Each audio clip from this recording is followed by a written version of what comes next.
Hey guys, welcome to the first ever Harambe Heroes Podcast. This is Gavin. A little bit about myself. I think I am way better than I actually am at Warhammer. Sometimes I win stuff, sometimes I lose stuff, but I really just love everything about Warhammer. I love the painting aspect, the playing aspect, and most of all, I love the shit talking aspect with a bunch of my buddies. So I decided that maybe I'll get together with some buddies and bring all those things together. So I'll let the other two people in here introduce themselves. Go ahead, Brian. Lofton, again, I'm same situation. I really like Warhammer. We've worked on this for a while. We've been putting a lot into it. I think I started playing a little over a year ago now, and again, like Gavin said, I think I'm better than what I am, and I spend more time talking about how good I am at the game versus how good the game is. Standard. I really like Khorne. That was my standard go-to for a while. Now I'm kind of getting into everything. So look forward to getting to know you guys. Look forward to you guys getting to know us. I'll pass it on to Evan. Okay, hi everybody. My name is Evan Miller, and I have been playing AOS for a little over a year as well. I like playing the armies that no one else plays, and I try to make those armies that we generally consider underpowered.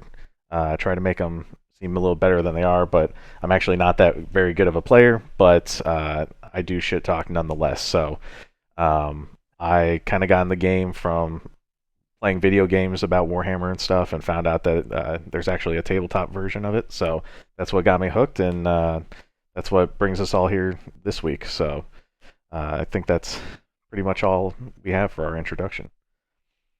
So go ahead, Gavin. I'll let you introduce this week's. Yeah, so speaking of army power, that's kind of going to be our main talking point here. We have a tier list that we threw together because everybody else's tier list is wrong, and ours is right, and it can be the only right one you see. But so we're going to have a lot of discussion on where we think the armies are in the game state right now, and then maybe how the game's going to shape up going forward with all these Broken Realms books. Before we get too far into the tier list, I think we're going to go ahead and discuss something we also have in the works, because we just got all kinds of shit in the works. But we've got a GT that's going to happen in Houston around spring break time next year. And we're really looking forward to having 30 to 32 players fill that out in March. There's been so long since we've had a GT. Figured we'd try to throw something together just to have people come out and play a 2-day tournament, because I know that there's a demand for it. And so that's kind of something we're thinking about too. But that's the main two things we wanted to talk about. We can kind of get into the tier list. So I guess we'll start right at the top, and I'll go ahead and let Brian talk about kind of what he thinks of the S tier.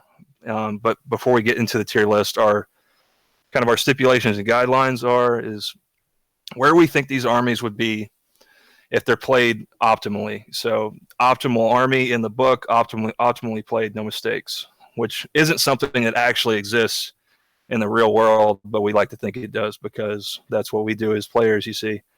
But so we'll kind of get started. I'll let Brian kind of run through what he thinks of the S tier, and then I'll kind of chime in with what I think about it too. But go ahead, Brian. Yeah, I think we're gonna. Evan has it up on his screen, and we're gonna go just each army by each army, right? Evan, is that what you're gonna do? Yeah. Well, we can either do it by name, or probably what I think we should do is by tier. So we'll start with start at S tier. S tier for us means this has the best chance of winning at GT if it was held today. Very strong army, and has a lot of playability against any of the other matchups. Yeah, like Gavin mentioned, this is our opinion of the best list from this faction. What we think is the best list in the book, what's most commonly played, and played optimally. So to top it off, my personal opinion, and I think that we all agree on this, is going to be Seraphon. Yeah. Seraphon is absolutely the most efficient army in the game right now. They do just about everything pretty well. I guess they're a little bit weaker in melee if someone wants to make that as their argument. But ranged mortals, board wide spellcasting denial, teleports for free that have zero counterplay, that don't require you to bring a character to do it. It just, you pick that faction and you get a free teleport. A pretty common move is 40 skinks teleporting around the board, who then do ranged mortals, who then, if you choose to go into melee, can also do those mortals in melee. From what I see, I don't think they ever go in. I think, they teleport in, they do their ranged mortals, and then when you attempt to deal with them, they will shoot you and do ranged mortals also. And then on a 4+, they just run away and you never even get that damage in. So, and I think part of what you guys were talking about was the versatility and the utility against most matchups. Did you guys want to talk about that real quick, since they are considered the top here? Yeah, I think that's really their main strength, is they just don't have any bad matchups. They've got one of the big things in the game right now that we all kind of agree upon and talked about a lot since those books have kind of taken over the meta is all these armies in the S tier have lots of ranged mortal wound applications. So Seraphon, most of all, in both builds, Coalesced and in Starborn, both have an abundance of ranged mortals. In Coalesced, you get Croak in the middle and the Balewind Vortex, and you shit mortal wounds everywhere. It's like the common stack that everybody's seen in Coalesced. Coalesced makes you a little bit tankier too, because it's got the flat damage reduction. Not as much mobility, which is what I think gives Starborn an edge, but both are at the very top of the meta, I think. And that is, again, what is the strength of the book, is that you can just pick a direction in the book and it's going to be good, because they've got Star Priest Venomous mortal wounds on any source of damage, whether it be ranged or melee. So that stacked with anything in the book is going to be good, whether it's Saurus, Skinks, Knights, anything. You just pick something, you get the normal stack, and you go from there. And it doesn't have weak matchups. Seraphon hangs in the game at worst against everything, and usually dominates the matchup because it's just so versatile and has so many tools. And that's kind of my opinion on the army as a whole. Lots of control because of the board-wide denies, like Bryan said. And I can't really think of anything else about it. I think that it's the strongest army in the game right now, and I don't really know how it really drops off, other than lots of points increases, and then the Star Priest Venom, I think, is the big one that we all kind of agree needs to be addressed to only be melee weapons, because I think just Skinks being able to teleport and shoot and do it in melee and run away when they shoot you when you charge back is just too much utility for a 240 point unit. Yep. But that's kind of what I think about it. Do you guys have anything to add? Yeah, that the versatility, I agree, is and in that one little unit, it feels like with any Seraphon list, you can pretty much get that 40-man skink unit for free. I'm not a big advocate for ever just a points adjustment being how you balance an army. Yeah, but I think with the way the book was written, that is the only way to balance. You get everything you want, and then you get 40 skinks. And I wish it was like that for all factions, where you could get every single thing you want in the army and then get a 40 block of your battle line unit. Yeah.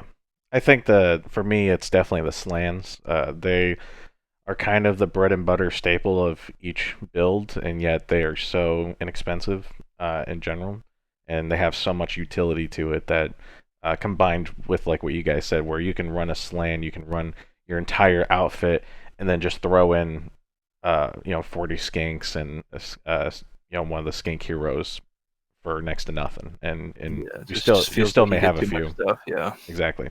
So Seraphon, top of the top, most likely to kind of claim a GT if you were to run it up optimally, which it sounds like there's a lot of uses that we can do for that, which makes them so good. So how about up next? What do we got? Looks like we got KO up next, and here's it's basically a push between 1 and 2, I think, because Seraphon's better against the board, but KO controls the head-to-head. So KO will win the head-to-head in Seraphon a lot of the time because of the trick that everybody knows by now if you follow competitive play, and that's if you take Barrack Ziflin and Spell in the Bottle and Warp Lightning Vortex. No counterplay, the best application in the game for that spell. You get a hero phase move, You dump Warp Lightning Vortex and whatever makes your opponent's army work, and then you proceed to carve off chunks of your opponent's army with your mobility and your shooting until they don't have anything left. It usually happens in a turn or two, and most of the common matchups in competitive play, because a lot of the competitive play is trending towards 100 to 130 wounds for an army, and more elite armies with like a big centerpiece, and nothing takes big centerpieces away better than KO. And they're just good at killing stuff. One caveat, I think, is a lot of the new Deepkin changes are going to give Deepkin some play into KO, especially if Warp Lightning Vortex gets addressed, which in my opinion, it needs to be. I don't think the army should have access to it. I think it's too strong in terms of damage application. It just shores up everything that the army would actually have trouble against. It shores all that up. So Seraphon, it would normally have trouble against that, especially Coalesced, because that flat 1 damage reduction hits KO pretty hard because a lot of their weapons are 2 damage. And that flat 1 damage reduction would give them play into KO if KO just didn't remove all of your hero support with Warp Lightning Vortex turn 1, which is really how you beat Seraphon. That's why KO is beating Seraphon pretty consistently. And if you look at a lot of the tournament meta data, KO's at the top in terms of high placings and tournament wins. They're pretty substantially ahead of everybody else. But I think that is due to Warp Lightning Vortex. So with that being addressed, I think it could kind of shift everything around. Bryan, you have anything else to add about it? Yeah, I agree completely. KO is limited on the damage that they can put out from their shooting. Everyone feels terrible to watch all their models get shut off the board, but without Warp Lightning Vortex, a lot of that firepower has to be then targeted to, the key synergy pieces that they're naturally just going to wipe out with Warp Lightning Vortex. And KO can roll poorly if they don't have the ability to just erase your hero support. So if they have to focus some of that firepower on wiping out those heroes early, then a lot of your stronger units that can deal with KO in the midboard, that KO normally just blasts away, like Baron Guard, as an example. With Warp Lightning Vortex, KO just drops Warp Lightning in the middle of your heroes and then blasts your Baron Guard or Archaon and things like that off the table, that they would need to focus more firepower on getting the hero support. And then mid-game, or you get into turn 2 or maybe even 3 if you're lucky, you have nothing to deal with the high save or low, the good saves and everything that the boats have. You have no way to deal with it because they were able to Warp Lightning Vortex your heroes and then focus down everything else that can threaten them on the board. So it's a bit much with the Warp Lightning. I don't think they need a points adjustment. I know we all cried when KO got a points decrease. But I think if you take Warp Lightning Vortex out of it completely, like don't give them access to it, I believe it'll balance KO out quite a bit. And then you'll get to see those inherent weaknesses that everyone likes to defend. Every KO player likes to defend KO by saying, I don't have enough bodies on the board to play the objective game or this or that. Well, it doesn't matter if you don't have enough bodies on the board to play the objective game if your opponent can't get out of their deployment zone. If they can't get out of their deployment zone because Warp Lightning's got them all pinned in there, or all their heroes that help them get out of their deployment zone are dead, then it doesn't matter if you don't have the bodies to hold the objectives, because by turn 2, neither do I. If you don't know me, I play a lot of chaos, so I don't have the bodies to fight you on objectives either at that point. Yeah, and I think that's another big thing, a big part of the KO equation that pushes them so high, in my opinion, is all of the movement that you get out of the boats.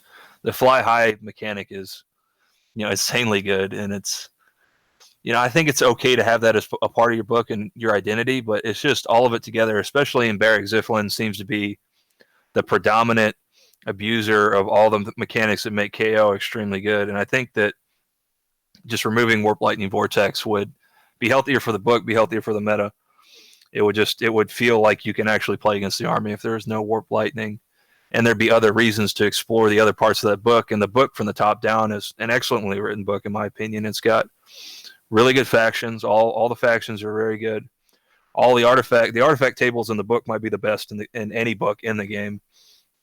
and none of it is being explored because Warp Lightning Vortex just is so much stronger than everything else that they have access to, which is also strong. So it's just kind of in my opinion, an unhealthy thing to have in the book, and it'd be better for the game as a whole if they didn't have Warp Lightning Vortex. But do you have anything to add, Evan? I don't have a whole lot of experience as far as fighting KO competitively. I think that from what I have seen in the games, it can be quite challenging. That many of the armies that will be listing off soon don't really have the mobility to get on objectives turn one, and just not even including the Warp Lightning Vortex turn one low drop, shoot you off the board kind of thing that they're known for. I think just the redeploy, the fly high ability in itself is so strong to lean on that they're able to take any objective they want turn one if it's not already been taken. And since they kind of get to dictate the order and the flow of the game, I think it's really it really is what I could see why they're put into S tier. Yeah, those are a lot of good points. And I think that a lot of us want to give KO a pass because it stayed bad for so long because of how it was in first edition, that it just wasn't something you ever saw in the game. And I think everybody wants to see the army, but I don't want to see it in the way that it is now, but I want it to be addressed in a way that keeps it relevant. I don't want it to just be nerfed into the ground and go away, because it is a cool army with cool mechanics. But I guess we can get into the everybody's favorite faction that doesn't roll dice, which is Lumineth Realm Lords. I'll kind of let Bryan give his opinion on it. He's got a lot of play against it, and he's got some strong opinions. I'll let him run through it. I've played against it a fair amount. I think the number one poor quality, and I don't want to say it's poor writing. I think it's just in the game design part of the Lumineth Realm Lords is their entire play style.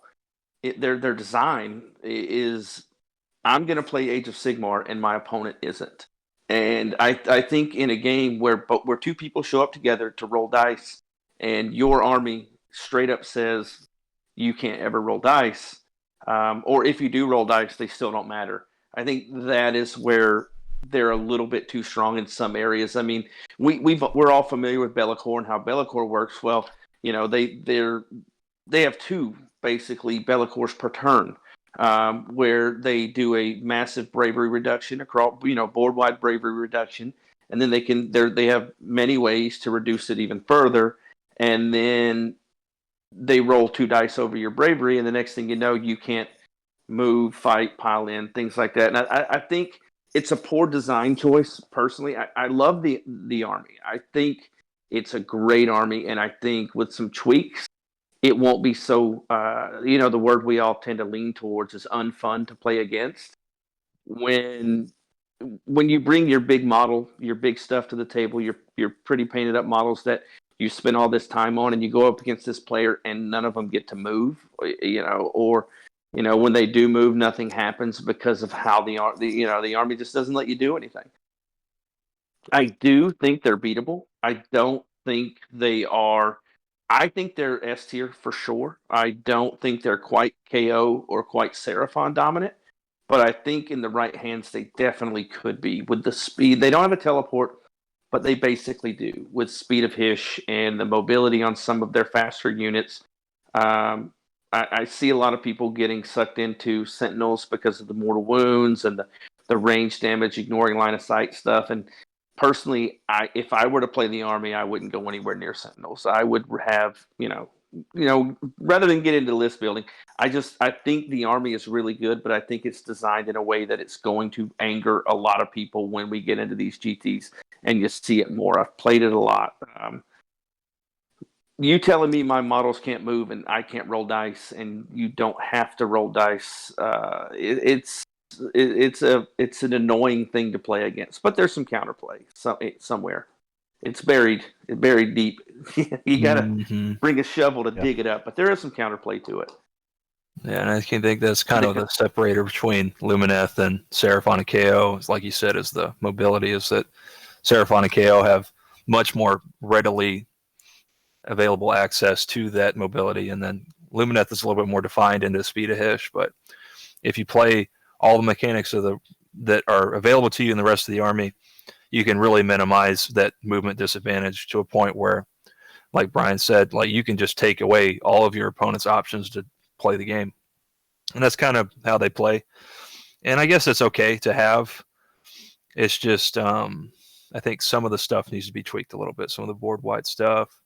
Some of the mechanics attached to Teclis especially, I wish they had spread out some of the rules on his War Scroll to other models or made other units. Because I think that's a complaint that I have with the book, at least, is that they don't have a lot of units in the book. And I think they could have spread just the rules they have in the army around a little better and had a little bit more better diversity as far as heroes, especially. They don't have hardly any at all, and a lot of their artifacts are wasted because they just don't have heroes that can use those artifacts. And they got one non-named hero. Yeah, and I mean that might change as they add models to it, especially if like the Tyrion portion of it is also brings in units that can use those artifacts. Right. But I guess that kind of wraps up S tier. But that's kind of what puts stuff at S tier, in my opinion, and I think in Bryan's opinion as well, is just that range mortal wound application and the mobility that those armies have access to just kind of make the game easy. Like they shut down everything that your army does because of that ranged mortal wound application. They can take away what makes your army work, and they have the mobility to take the board. And I'd like to add something about Lumineth too. Real quick. You've got some experience with it, don't you? I probably fought it about 24 times now, and it's always been just kind of incredibly frustrating to see. I mean, going into the list, why I think that it's a good fit for them to be below Seraphon is that the goal is, when Teclis is on the field, which, I think that's the list that all three of us are kind of thinking is that Teclis is kind of the centerpiece unit to the army. And Teclis that army controls magic. And the only reason why Seraphon don't have to quite deal with that is because you can deploy outside that 30 inches to cast most of their spells. And that's the unbind range. And I think that's the only reason why Seraphon are able to really kind of hold their own against Lumineth. And but yeah, I agree with Seraphon have a lot of that. Go ahead. Oh, I'm sorry. Continue. Go ahead. I was just gonna say that I agree. I kind of differ with Sentinels. I think the mortal wound output with Sentinels is actually kind of crazy. They especially the 30 inches, 42 if you speed a Hisham, and then you can reroll the hits with a spell. You can ignore line of sight, and that unit is also a spellcaster. And so between all of that, it's just really there's a lot of different ways for them to stop you. I mean, I played Fyreslayer, the Harmdar list, and my 20 block of Fyreslayers went from 8 bravery to 5 bravery, and they never got to do anything because of that spell. They have 3 chances on my turn to not do anything, and that was the movement, charge, and the pile-in. And they stopped me every single time, and I went a whole 5 turns without my Fyreslayer. They didn't die, but they didn't get to do anything. And I really don't like that style where you don't get to play your army. So. Yeah, that's one thing that I've talked about or that I've said about Lumineth from the very beginning. It is a poor design choice if your army just doesn't let your opponent's army play. And there's no counterplay to it. I guess you could say you could get some counterplay by bringing only high bravery units, but we're all of us, or Gavin and I, have played a lot of GTs over the last year or so. And if you list build to counter that one particular list, you're going to lose to others, and you don't want to list build that way. I think mentioning the Seraphon thing, Seraphon do everything that Lumineth do as far as the ranged mortal output and the spells. And Croak, simply said, Croak doesn't care about Teclis. Lord Croak will own Teclis if he gets to go first. I think the one downfall to a lot of the Seraphon lists they are high drop. At least that's what I've seen in our meta. They've that's a good point. Pretty commonly high drop lists, so you can go first against them. But I mean, I kind of like Teclis in that head-to-head matchup because of the spell shield that he has, for his whole army. So Croak can't really abuse that the Hurricane mortals at will because he is going to put a whole bunch of damage back into himself too. And with the recent Deepkin update, Teclis, his wordings are very misleading where you can ally in Deepkin units, and his 5-up Feel No Pain, his Magic Negate, these things do not specify Lumineth. They specify allies. And so many of his things get those, or many of his units that, like the allies that you can bring from Deepkin, also get these buffs. So it's pretty insane to see the capabilities that just having Teclis can do. He's definitely the staple of the army. Yeah, when Lumineth go first and they get all their defensive spells up in castle, it's very hard to break that castle. But so, all right, S tier wrapped up. Let's kind of move on. And you were mentioning Deepkin earlier, and I think that's gonna be the one that is kind of untested with the new Broken Realms book, but I think pretty highly of it because I think it's got great counterplay into armies that are designed to take you off the board turn one, aside from ranged mortals, which is really why they're separated into that tier below S, I think. But I think they've got a lot of tools. Bryan, do you want to give your opinion on the tools first? You want me to go ahead and No, I can go ahead. You've been working on some stuff. You can go ahead. Yeah, I might have some Deepkin in the works, but yeah, I think that their mobility and their toughness is really going to carry them, especially if the meta goes to this ranged meta, and like KO lose Warp Lightning Vortex, and Seraphon don't have that poison anymore. I think they're going to be really tough out no matter what they're playing against because they have access to. I don't think that Morsar is the way to build anymore, and some people are going to disagree with that, and that's fine. But I think Shield Eels. You're just wrong, right? Yeah, they're just wrong, exactly. But I think that Achillean Core is going to be the build, and there'll be other stuff that sees play. I think if people play Deepkin, that they've got the same problem as KO, where they've kind of been absent from our meta. But I think that Achillean Core is the core building block, and so you get a lot of Shield Eels. I think Turtle's very viable now with the War Scroll changes, and so is the Eidolon. I think both of those are really attractive options now with the War Scroll updates and the points updates. And I think the Shield Eels being at a 2+ unrendable save, as long as they're in cover and around that turtle, is going to be very hard for a lot of armies to deal with.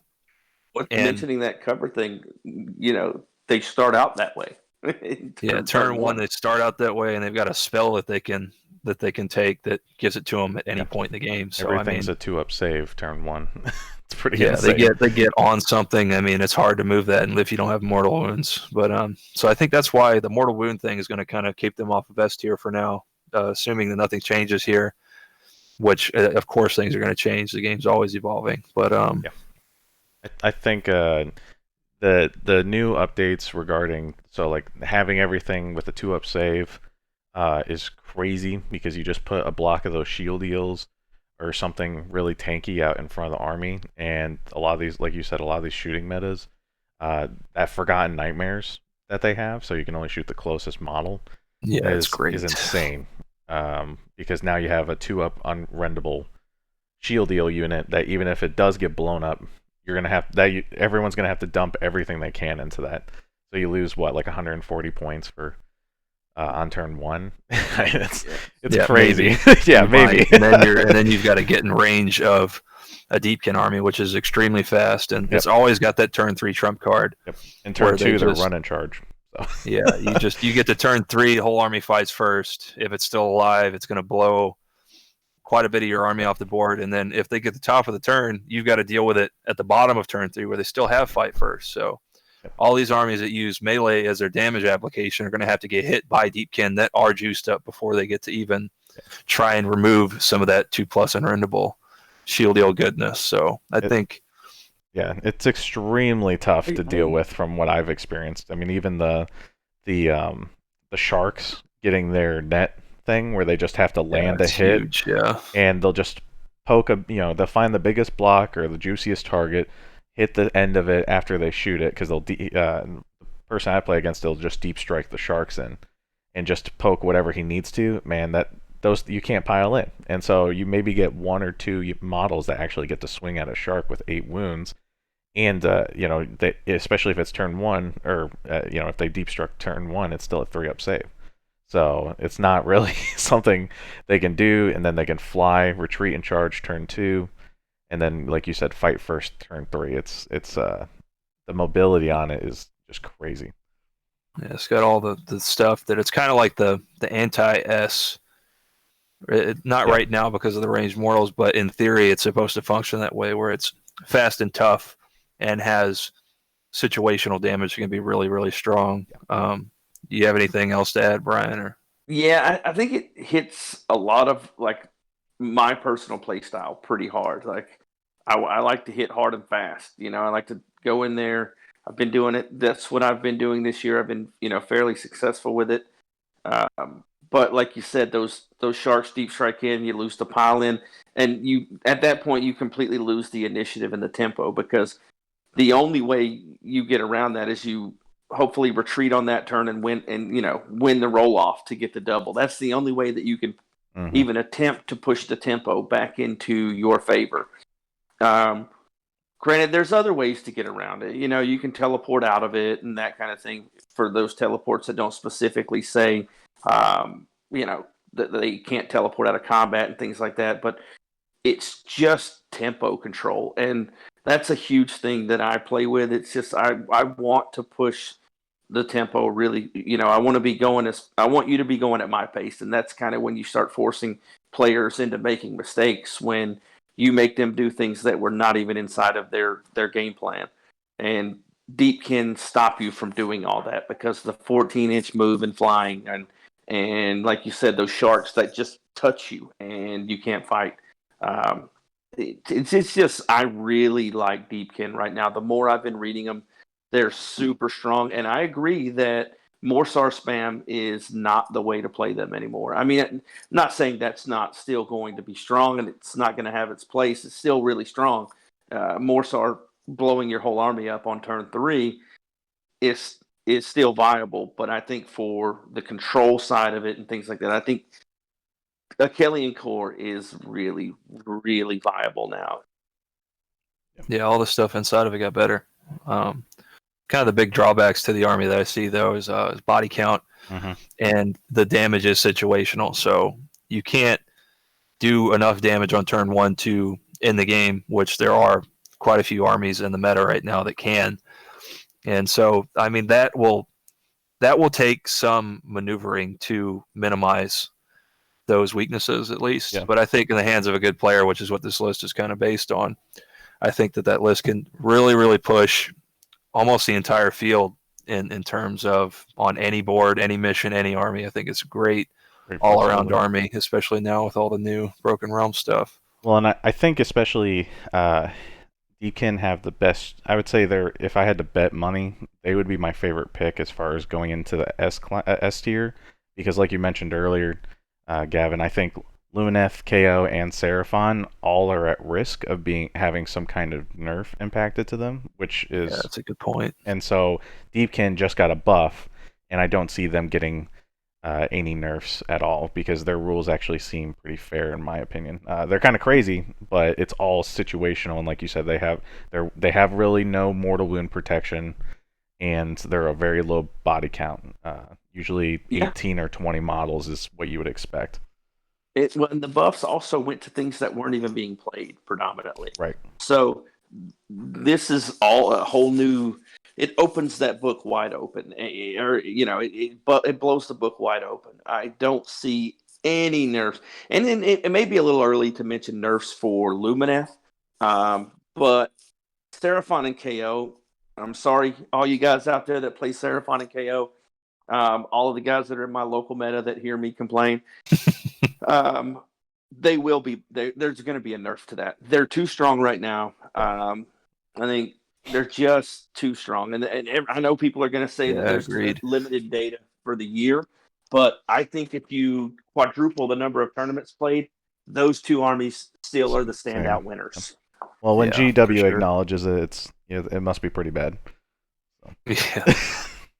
All right. Well, I we think all know what gets things to change. More people complaining about it, and a lot of people are complaining about those two. Yeah. Yep. Now it brings us to everybody in Houston's favorite army. If you played against one of the better players, it'll go unnamed. We'll treat him like Voldemort, but if you're in the know, you know who's playing Fyreslayers and kicking everybody's ass with them. But I'll kind of let Bryan give his opinion on the old Fyreslayers. He had a nice little experience, the Slambo GT against them. If you want to go ahead. Yeah. It was it's probably the most convincing loss for me and win for my opponent that I've ever had in the game. Basically, we both walked up, read the mission, looked at each other's armies, and just laughed because there was no way that my army could possibly win that. I was playing Khorne, specifically Blades of Khorne from the book, and I was playing against 30 blocks of Hearthguard Berserkers on a mission that was a longboard mission that the objectives in the middle, you couldn't come within 7 inches of those missions on turn one. So basically what happened is 7 inches on the other side of that objective, I had 60 Hearthguards spread out across the board. That I was playing Blades of Khorne with no teleport, no redeploy, nothing like that. Mm-hmm. I had what did those 60 Hearthguard do to your army? Well, they walked in and they fought first. They fought twice, and we were over in about 30 minutes. Probably the longest portion of that was the 19 or so minutes it took to deploy and stop laughing. And me go get 6 beers for us to just laugh about it. More time to set it up and break it down than actual gameplay. I mean, we all know Hearthguard are fantastic. And that's what we're talking about. When you say Fyreslayers, it's 60 Hearthguard. If you're not playing 60 Hearthguard, you're not playing an optimized list. Right. And it's fine if you don't want to play the optimized list, but 60 Hearthguard is what's best in that book, and that's kind of what we're talking about. But continue, Mr. Lofton. I mean, Magma Drops are really cool models. If you want to play them, have at it. I think there's winning lists. I've lost 3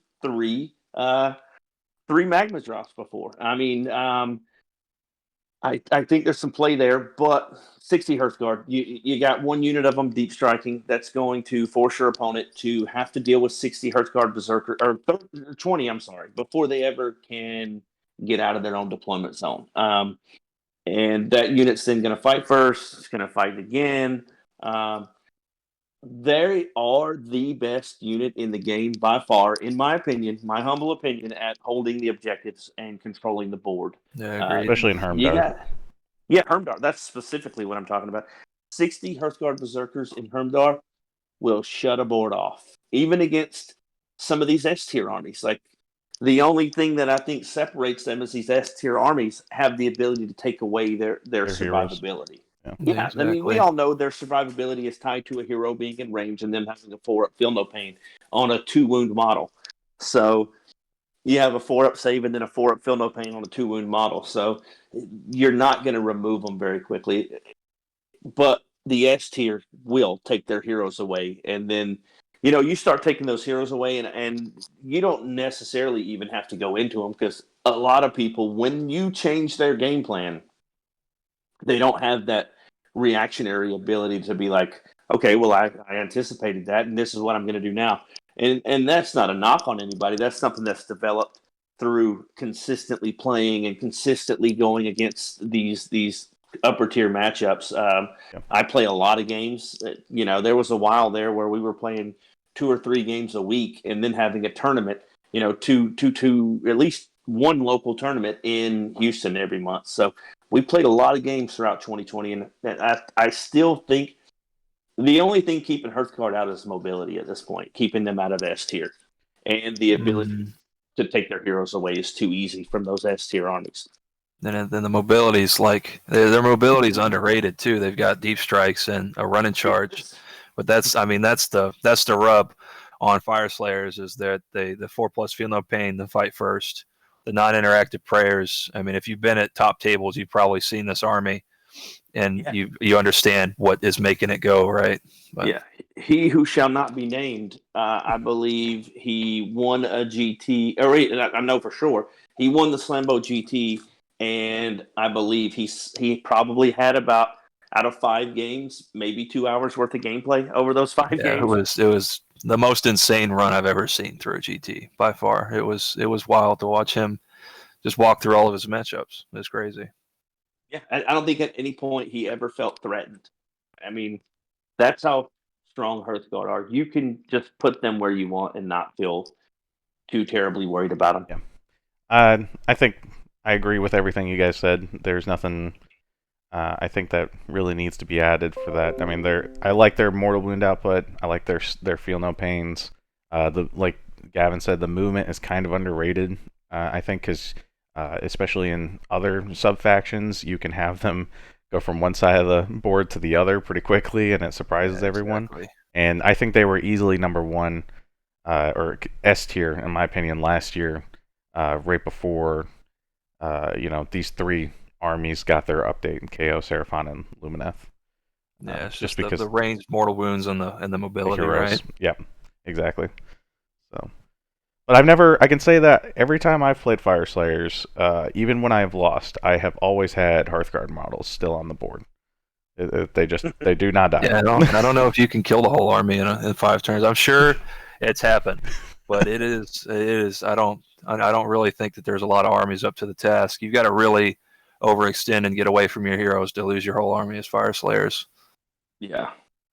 But then I guess we can go to what was the big bad right around the time everybody kind of stopped playing games, and that's the old Disciples of Tzeentch, which is masquerading around as its change host. That is the only thing that gets played out of this book right now. It is change host the book. I have a little bit of experience with these rules from when I was playing earlier in the year. I wasn't playing change host, but I was playing inside of the book with an Archeon build that was real wacky. That is no longer an option for me because they took away my sale, which I still have mixed feelings about GW. But it's change host, right? Like you get the teleports, you get the demons that are hard to kill. You've got the little eggs that pop out of eggs when you start killing the pink horrors. You're going to spend much longer than you anticipate or want to spend on killing those pink horrors, and you've got lots of movement with the teleports within the battalion, and then you've got range damage. I think the separator between what has knocked them off of S tier is that ranged mortal wound mechanic. But I mean, there's still a tough out for lots of armies with all that range damage. Didn't really get to see it a lot. I'm sure somebody's going to be playing it when we start back up again, but I don't think it was the same army it was at the start of the year. Do you have anything to add, Bryan? I mean, yeah, I agree. You because if I'm not mistaken, they had 2 teleports per turn. They took one of those away. Yeah, I mean, and then all GW kinds did of what it dice could mechanics to try to nerf it. I still think change host is a rough out. Like it doesn't matter what you bring to the table, minus everything that we have above it. I think everything below it that we talk about later is going to struggle into that because they take your mobility away with all of their mobility, and like you said, moving those pinks, it's going to be a minute. Yeah. And I've only seen it on the board a handful of times when it was in its prime, and I don't think that it's the army it once was, but I think there's a lot of potential still. I think it's still incredibly insane. I think, once again, it's susceptible to the heroes game blown off turn 1, and things like Seraphon and Lumineth just having the magic control over a magic-heavy army is kind of tough. Yeah, and I think it's kind of similar to where Feck was last year, where it came out of the gates really, really strong because all those rule sets were on the cutting edge, right? All the movement and the shooting was something that hadn't been introduced into the meta.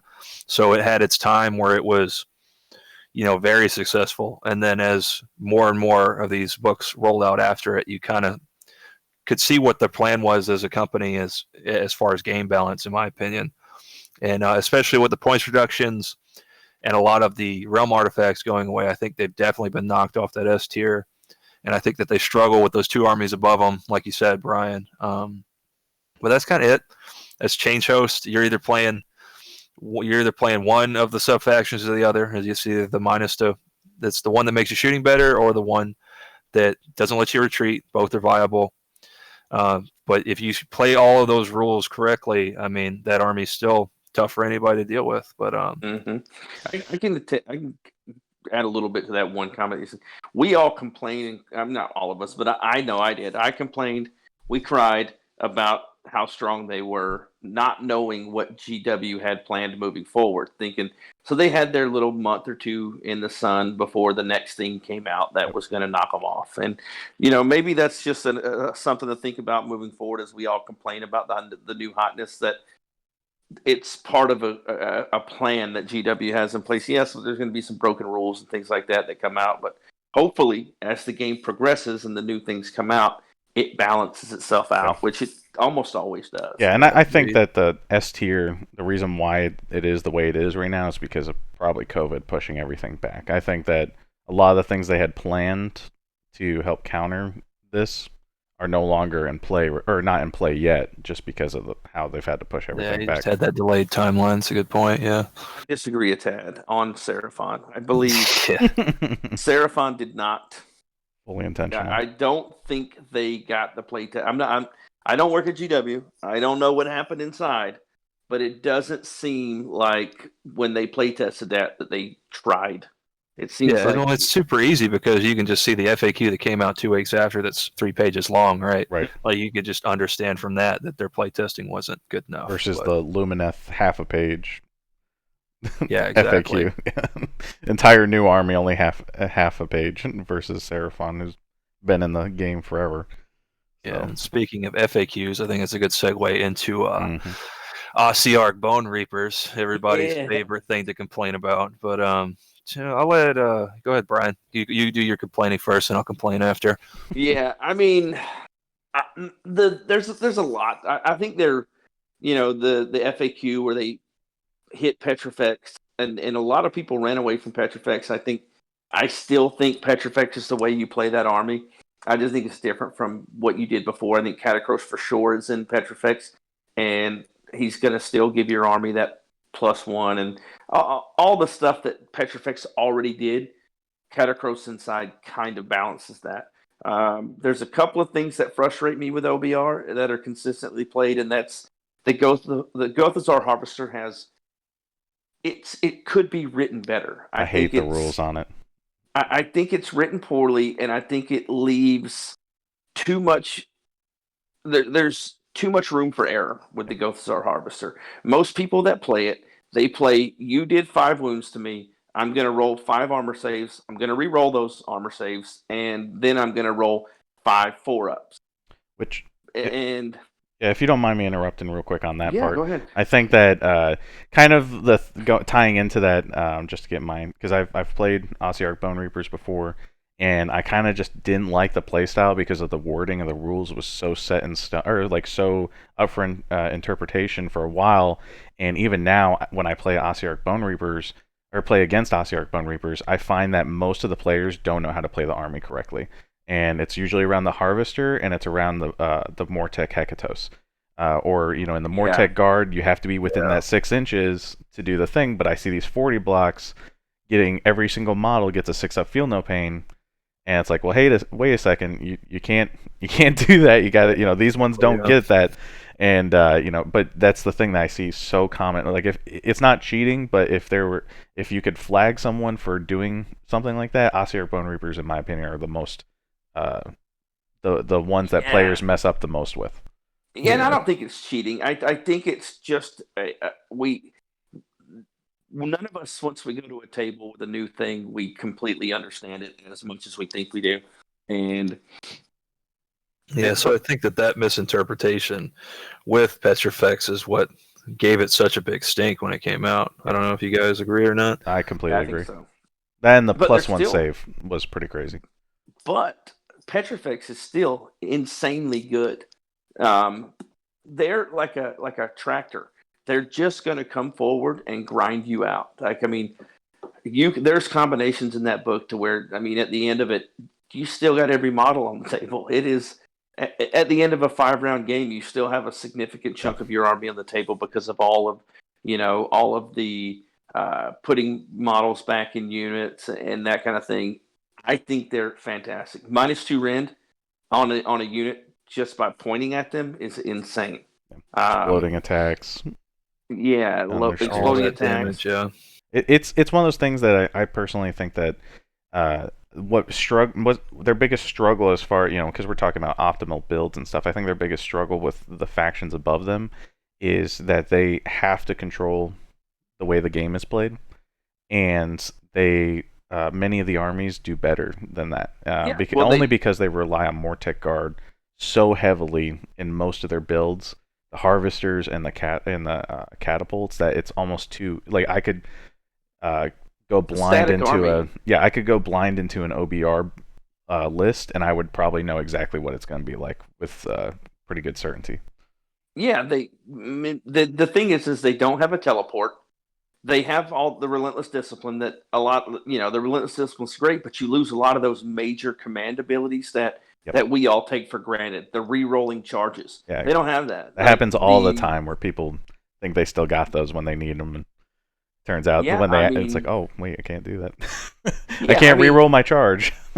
I think they're great. I think they're just going to struggle into everything we have above them, because everything we have above them will outmaneuver them on the board and pin them in place. I mean, they got more movement than a lot of people think. They're not as slow as people think when you can just use one of your relentless discipline and give a unit an extra 3 inches of movement.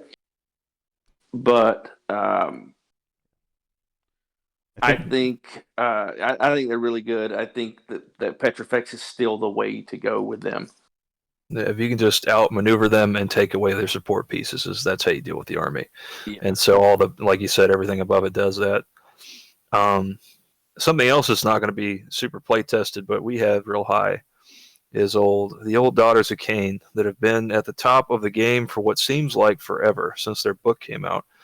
But I think that they were at a point where they were going to struggle with everything that's above them, and maybe even some of the stuff that's below them with their old book, because you were kind of locked into that Hagnar playstyle. But now, with the new rules updates with Broken Realms, I think you've got 3 separate playstyles that you can explore with Xanathkar, Hagnar, and Calibron, all for different reasons. Hagnar is pretty obvious. It's the build that's been good for 3 years. It's there's no Morathi. I don't think you play Morathi in Hagnar if you're looking for the best build in Hagnar. I think it's just lots of infantry with the hero support and the hard to move infantry. Yeah. And then I think that Calibron is where you're going to see Morathi a lot more, where you've got the teleporting, and I think the bow, specifically the Bloodstalkers, the bow snakes, are going to get more play now with that War Scroll update. Because of all the movement and the anti-shooting, and they have a lot of ranged mortals. They don't have the board control that Hagnar has, but I don't know if they're going to need it against a lot of armies. And then Xanathkar is an interesting one. It's kind of like a hybrid between both, where it's faster than Hagnar, not as tough, but you're like Roll Glass Cannon, because you've got more damage and you're a lot faster. When you start to explore like the Iron Scale, I think you'll see Morathi in that faction a lot too. And the bravery buffs with Mindrazor is going to hit people harder than they think, because all of these factions near the top, aside from Seraphon, are going to have low bravery. So Mindrazor is going to probably put a lot of their units above your bravery, so you're going to see double damage from all that infantry, and you're going to see Morathi really tear into stuff with bravery 10. I don't know, do you guys have anything to add? Oh yeah, Morathi. I love her. I'm not a Doc player, but I want to be. Yeah, I think everybody loves her. Yeah, she is fantastic now. I mean, you can't remove her anymore. You're going to deal with her for at least 2 turns now, at the very least. And just a little caveat, I know a lot of people are going to say you got OBR above Doc. Doc's better than OBR, but I think with our thought process when we were building this was, we think Petrifex beats Hagnar. I think it's what came down to it, and Hagnar is the more consistently played version of Doc right now. This is obviously subject to change when we start seeing more of the snakes on the board. I think the snakes beat OBR. Personally, that's what I will. That's what I think. That was what it was that Xanath Car. It was like 2 out of the 3 OBR deals well with, but Calibron is the big X factor because I think Calibron plays very well into OBR with all his mobility. Yeah. So the placing is because right now Hagnar is still the more popular build, and I think OBR deals with that fine. But when we start seeing Calibron a lot more, which I expect, because people want to play with Marathi, even back in the day when it was way stronger to just have more witch elves on the board, you still saw Marathi. Gorgeous centerpiece, yeah. Yeah, you still saw her. I mean, who doesn't want that monster in your army? I do. I wish she would just go to Chaos so I could ally her in next to Archaon. Yeah, somebody in here might be playing Marathi here in the next year or so. I don't know yet, though. Hey, Gavin, what are you thinking? I don't know. I mean, I'm kind of just seeing how it goes. I think that's where I'm at with old daughters. Because I just want to paint it and own it. It's such a beautiful model. Yeah. I just want one. I'm the same way with Sigvald. I don't really care to play Slanesh. I just want the model. Well, let's not get going on Sigvald. I could talk all night about how I am excited about that. Yeah, and then Marathi's got even more. Like I like the model even more. It's a centerpiece that's not going to go away in a turn, right? So it's a centerpiece army that you can actually play. Very fun. So, all right. Yeah. Okay. So how about what we got next? Got the old shoot cast. Bryan has been playing this, so let him go ahead and give his opinion on it. Yeah, I know people are going to look and say Stormcast Eternals are too high, blah, blah, blah, but we're only talking specifically about the Anvils of Heldenhammer shootcast list, which is... Exactly, it's the change host problem. Yeah, it just, that is the list right now. It has a lot of mobility. It has a lot of, the Ride the Winds ability where you can get a unit in that army up to movement. I think it's 9 or 10 D6 that it moves. Plus, you can start half your army off the board. So it has play into a lot of this stuff. Even this stuff that we have in S tier, it has play into because they can't take away your damage until you're ready to put it on the board. And the drops are so low from what I've heard. One drop is huge. One drop. Yeah, one drop. And also it is written for you already. You don't have to be a genius to come up with this list. It's in there. It's the Super Battalion. It's there.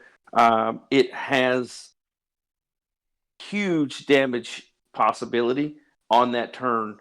Not necessarily that turn that you drop your long strikes in, but that the play that I think is the best for them is you give your opponent turn 1, then you drop in your long strikes and play for the double. If you get that double, you can almost, any of those even those S tier builds up there are going to lose a lot of time. Not every time, but I've played Fangs of Sotek with it. Super heavy damage, Yeah, the only thing that allowed me to lose to that Fangs of Sotek, which is the common Seraphon build, is he won the turn.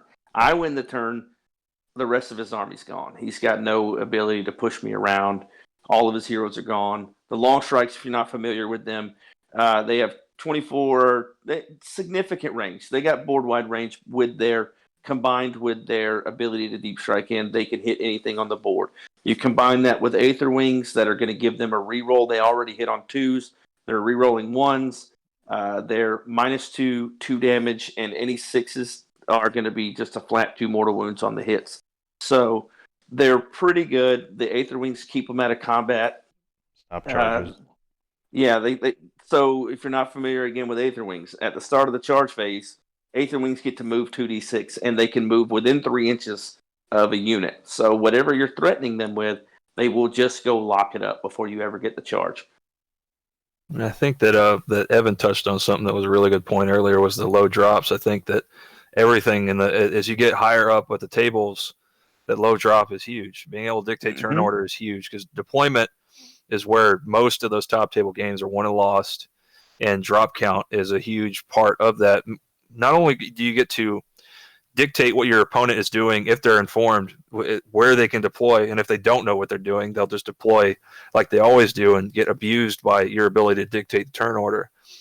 But I just think the drop rate on your army is is something that's overlooked by most players. Like most of the player base doesn't even consider drops when they're building an army, and I think that most of these armies in the SA and even some of the B stuff has really low drop and an ability to dictate the turn order before the game even starts, which gives you an advantage in deployment.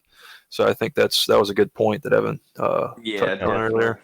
I think it makes you sweat no matter what army you're running up against. As long as when you see that Stormcast list and how much is actually in deep strike and the range on it, I think it makes you it puts you on your toes. And I think that's part of the game right there, is that it gives you that advantage that you're kind of you may not be able to actually win it, but you kind of have that initial control where they feel like they have to be more defensive.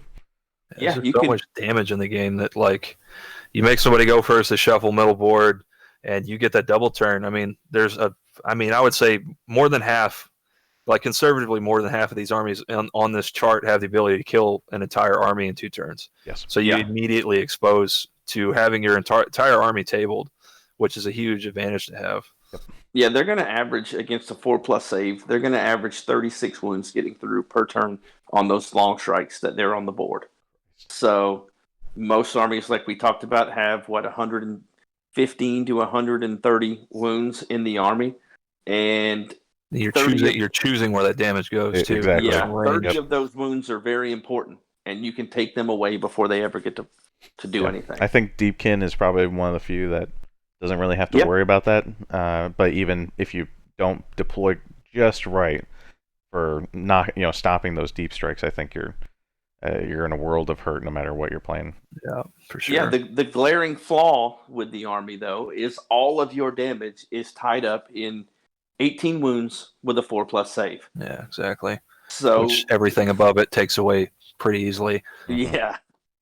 Or doesn't care about it. Yeah.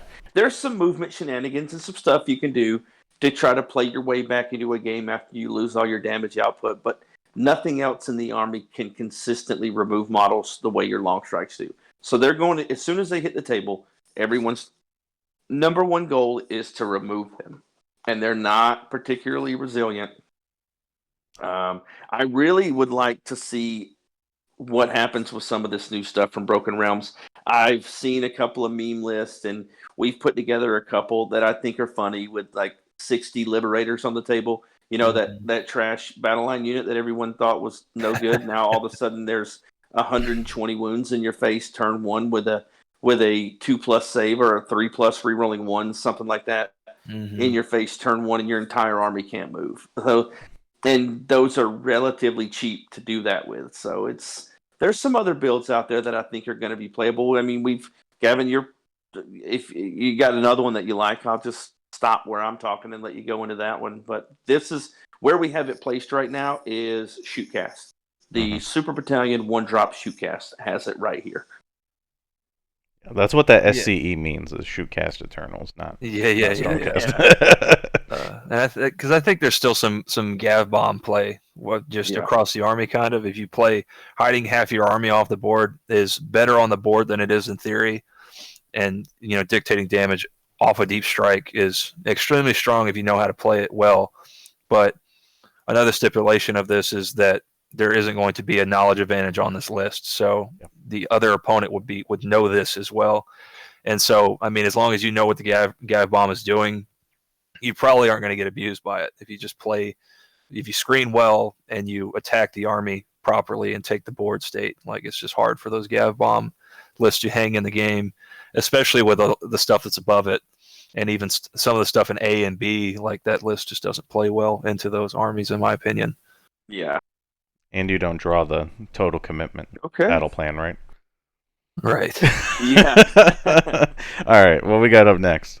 And then so cities, which is basically Shootcast without a super battalion, in my opinion. Yeah, Brian, you can kind of run through it. But Hallowheart is pretty much what we're talking about when we hear cities. There's some other stuff, but go ahead. We all know what's going on with Hallowheart by now.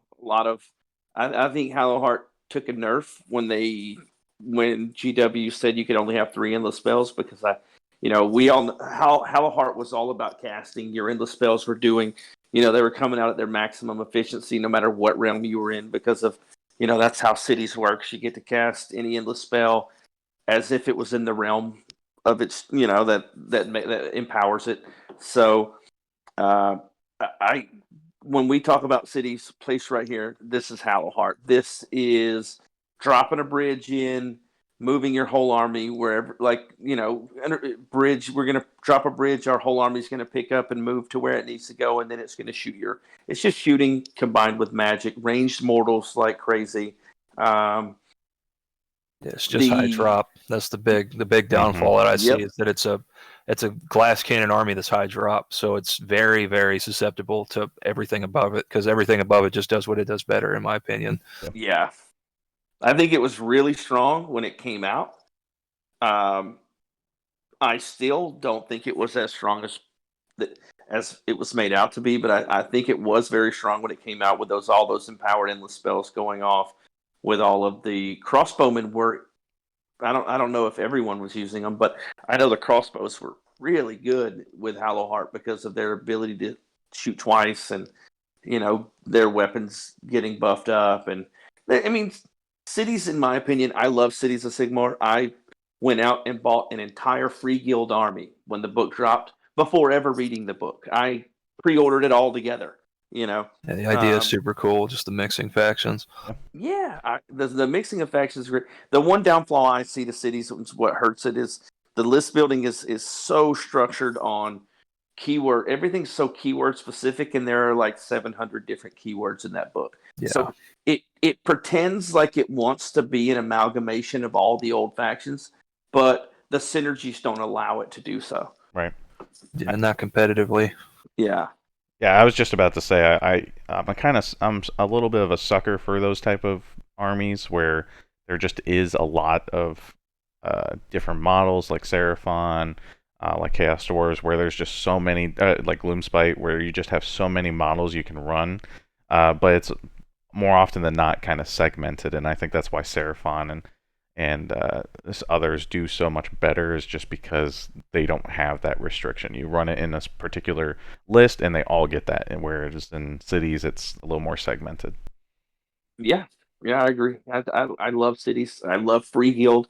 Free guild generals on Griffin are one of my favorite models. But it for its points, it just doesn't.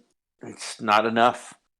Like, and but play Living City more. All you Hallowheart players, Living City is better than you think, and Tempest Eye is also better than you think. That's just my 2 cents on the faction as a whole.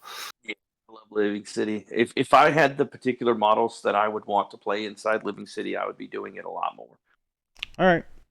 Okay. What we got up next? I think this is the last one for AA. We are very comfortable with this point. This army on this list. When we're talking about Slaves of Darkness, we are talking about Archaon and Host of the Everchosen. And Bryan has done a whole bunch of work on this army. I'll let him explain how everything works. Yeah, so, the general consensus that you see when you're flipping through all these different podcasts and everything is that Slaves of Darkness is way down, F tier, D tier, B tier, depending on who's talking about it. Right. Normally towards the bottom is what we have seen. Always towards the bottom. But, morons. Yeah. An army that can re-roll everything for almost nothing. Wrath of the Everchosen, Archaon. He is, everyone looks at an 800-point model and they don't know what to do with it. I think it's the biggest problem with it is Archaon makes that army go. Wrath of the Everchosen, by my will, like Gavin and I have talked about on several occasions, if there was a 400-point Archaon on foot with By My Will, we would take it. It is such a strong ability when you combine it with a teleport and 40 Marauders. It will remove anything that you did not deploy to protect turn one. Battle Shock immune Marauders, I might add. Yes, Battle Shock immune. Yeah. So you have to kill them to a man. And every time you kill one, he's going to punch you back. Yeah, that's insane. And that's why I think that's what separates them from A tier, because everything below the 2 tiers at the top, and I want to add that these tiers aren't separated by a lot. I think that you can win with any one of these armies as a general and take any one of these factions to a GT and have success. And I think that army power is very overrated, especially when relative to player skill. I think player skill can equalize almost everything that goes on this table.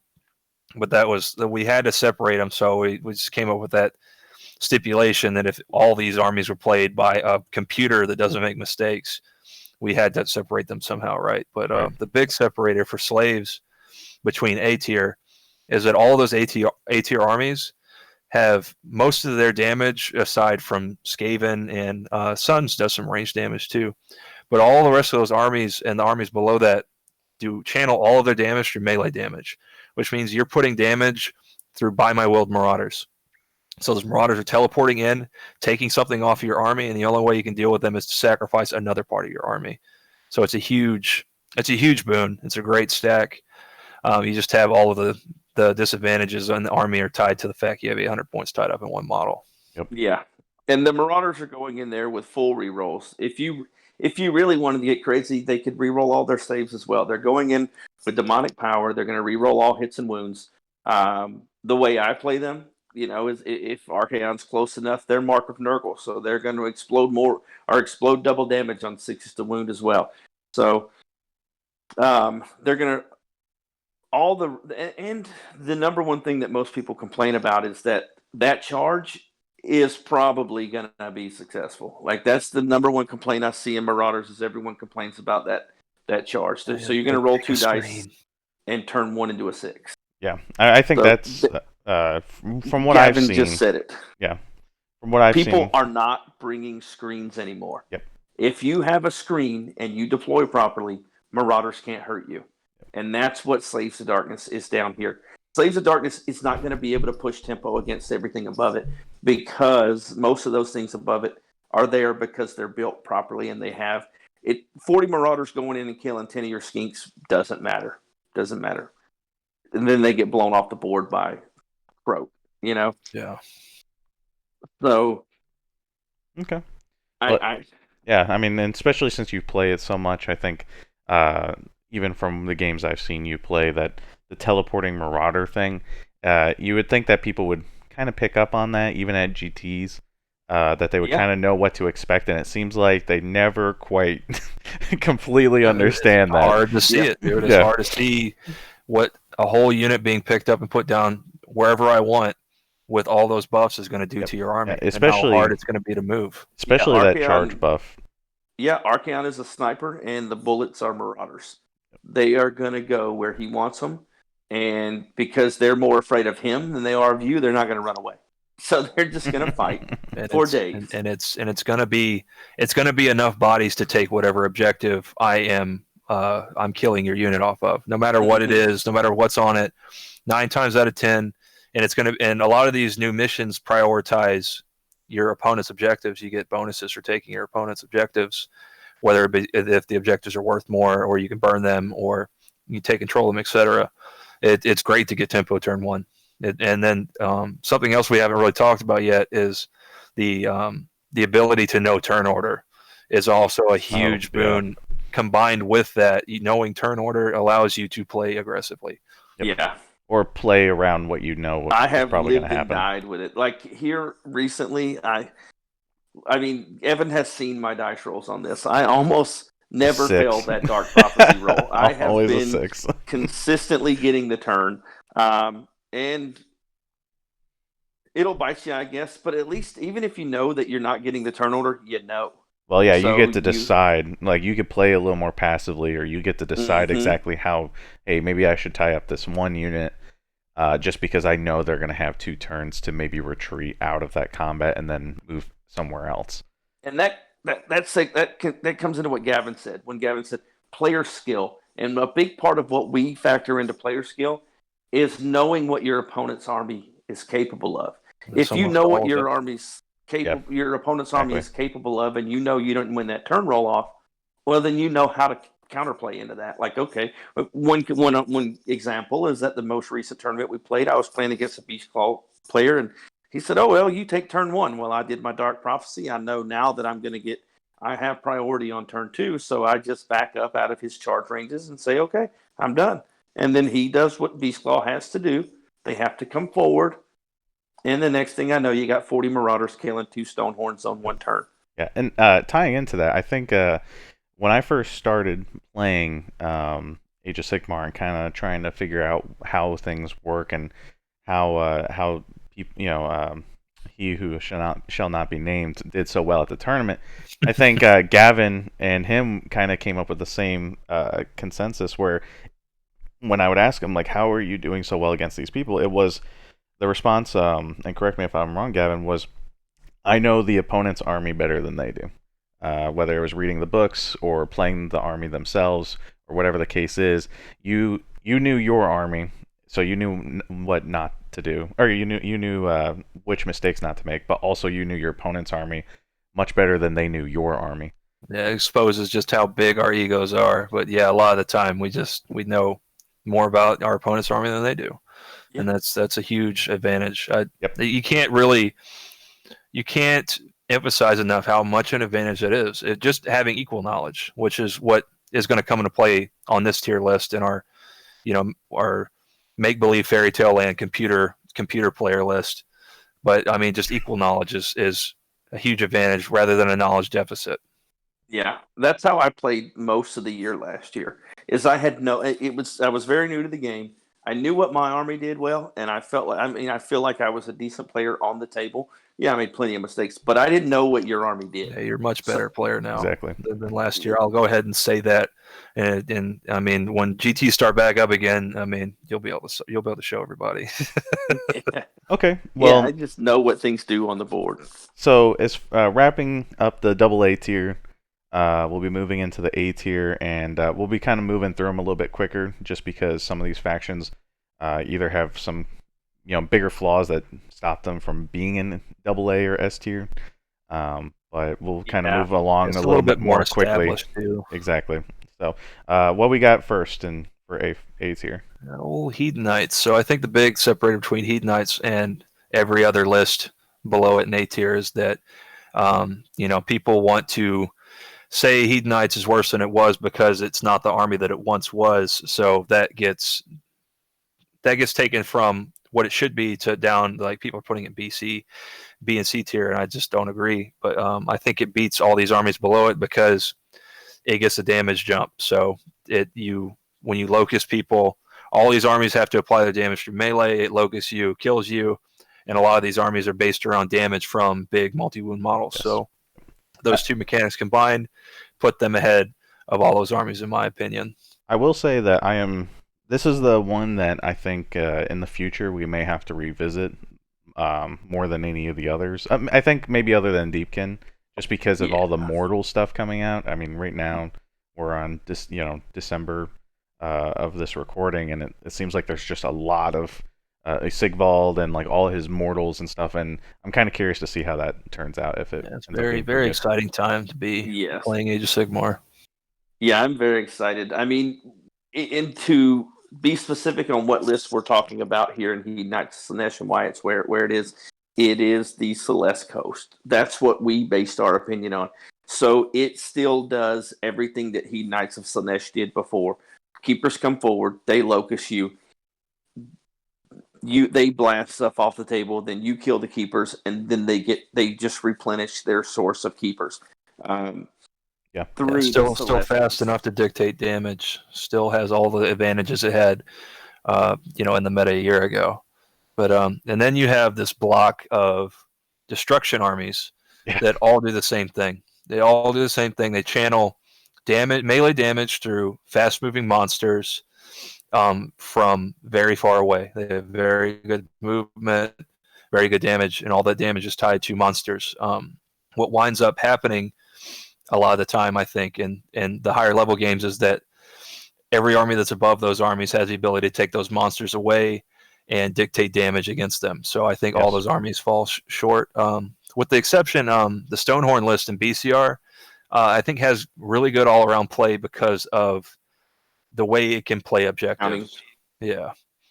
With that, and then Sons of Behemoth, the same thing. So if we were to put them in a list, because I know there was a few of them back to back that we were so close to deciding which ones kind of are just above each other, but ultimately they were all together. How would you rate that after Hedonites of Slaanesh?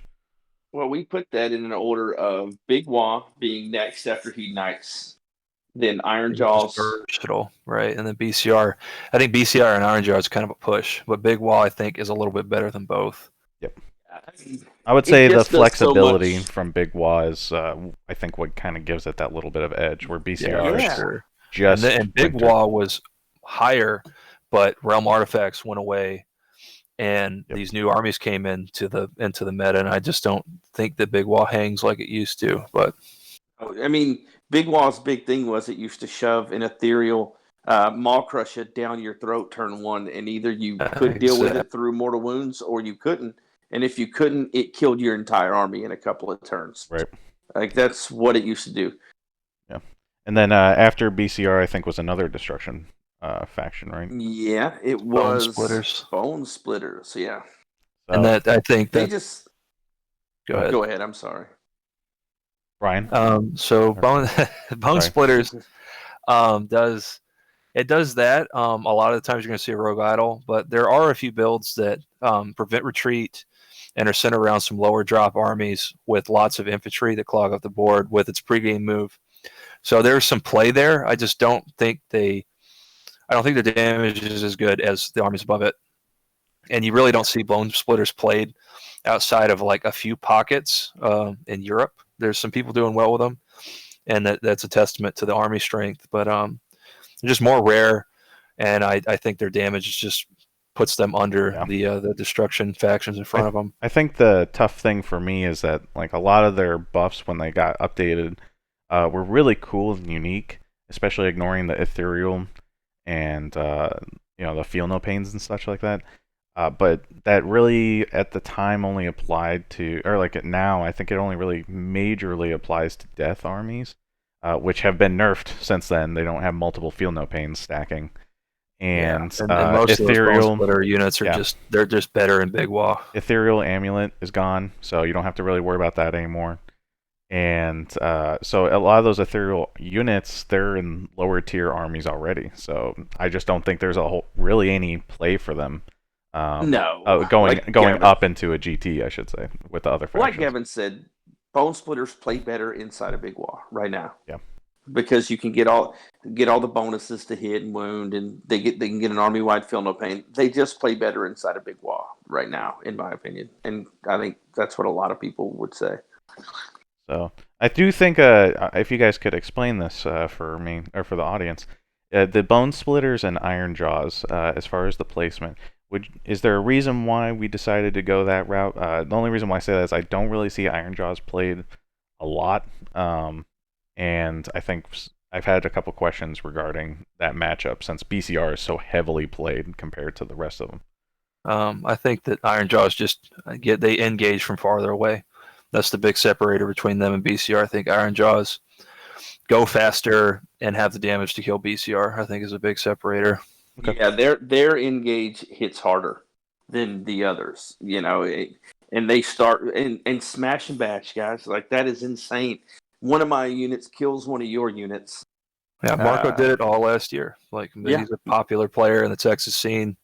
Marco did work with Iron Jaws all last year, and they didn't get any worse. I mean, if anything, they got better from when he was playing them. So I don't see. Okay. So after Bone Splitters, what do we have next up? Nurgle. Nurgle is next on the list. So why Nurgle in A tier? Well, I think that they're. Oh, go ahead, Gavin. I'm sorry. It says my voice is red. Am I still coming across clear? Yeah, it cut out for just a second, but you're good now. I think that it was Discord giving us some issues. Okay, cool. Then I think that Nurgle could even be potentially higher with the new. If shooting does become a bigger part of the meta, I think that Nurgle could fit very nicely into the anti-meta with all of the anti-shooting that's on the Plague Bearer blocks. And I think that combined with Witherstave gives them some of the best board control in the game. They're just pillow-fisted. They don't have good damage in any part of the game, and their magic is inconsistent, is why I think they are where they are. But y'all can go ahead and weigh in. Yeah, I agree with you. If you can kill them, you don't have to worry about it because they're not going to kill you. Their whole shtick is we're going to get on the board, and we're going to stay on the board outside of a couple of builds that I've seen out there that can outfight you. But one of our local players here plays it is such a goofy list that you wouldn't think it would be good, but he does very well with it. But if you have the damage output to go through Nurgle, then you're going to win. And that's why the things above it are above it, is because we think the things above it can kill it, whether that be in melee or whether that be in range. But I do see the potential for it to be a really like anti-meta list if shooting becomes, a mainstay in Age of Sigmar. Nurgle has the ability to really put a hurting on that. Yeah, we're talking about James West. Everything he plays is goofy, and James West, excellent player. He went 4-1 at Texas Masters with Archaon, 13 models, 12 Vanguard, Archaon, 4-1. So that'll show you just how goofy everything he likes to play is. But I guess we go to Khorne, and when we're talking about Khorne, we're talking about Reapers of Vengeance Archaon, which is getting play.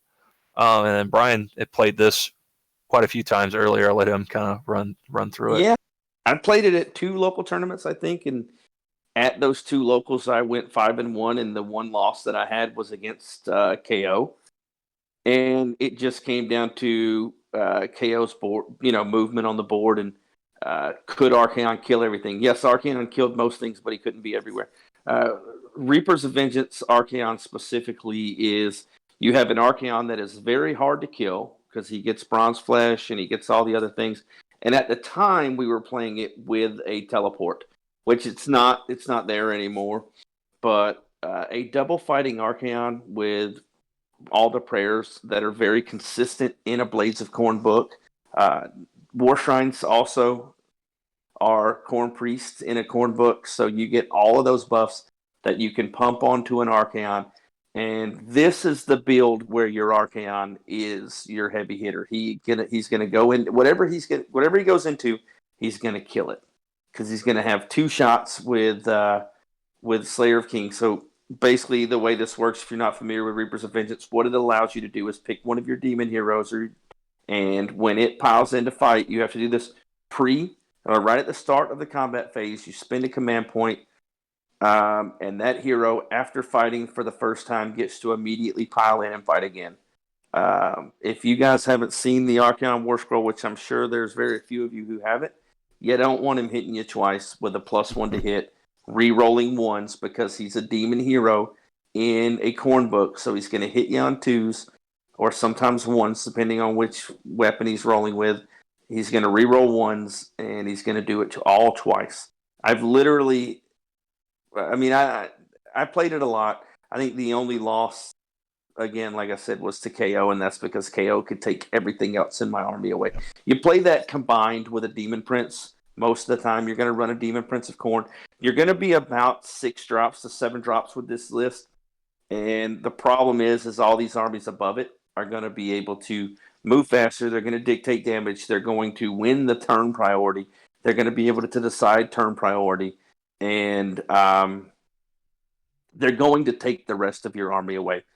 That Khorne Demon Prince is phenomenal with his big 18-inch bubble of half your run and charge rolls, but that has to be activated in a hero phase. So a lot of times against these armies above you, you won't have time to actually get that to go off before they are in your face smashing you.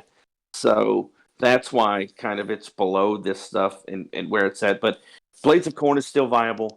I know a lot of people probably have it down in C tier or B tier. Reapers of Vengeance Archaon has some play, and it will sneak up on some people who don't expect Archaon to come running in there and fight first. You whip him, he's going to move 14 inches. He's going to get to then charge 2d6 plus 3 if you want to. He is your engage in that army.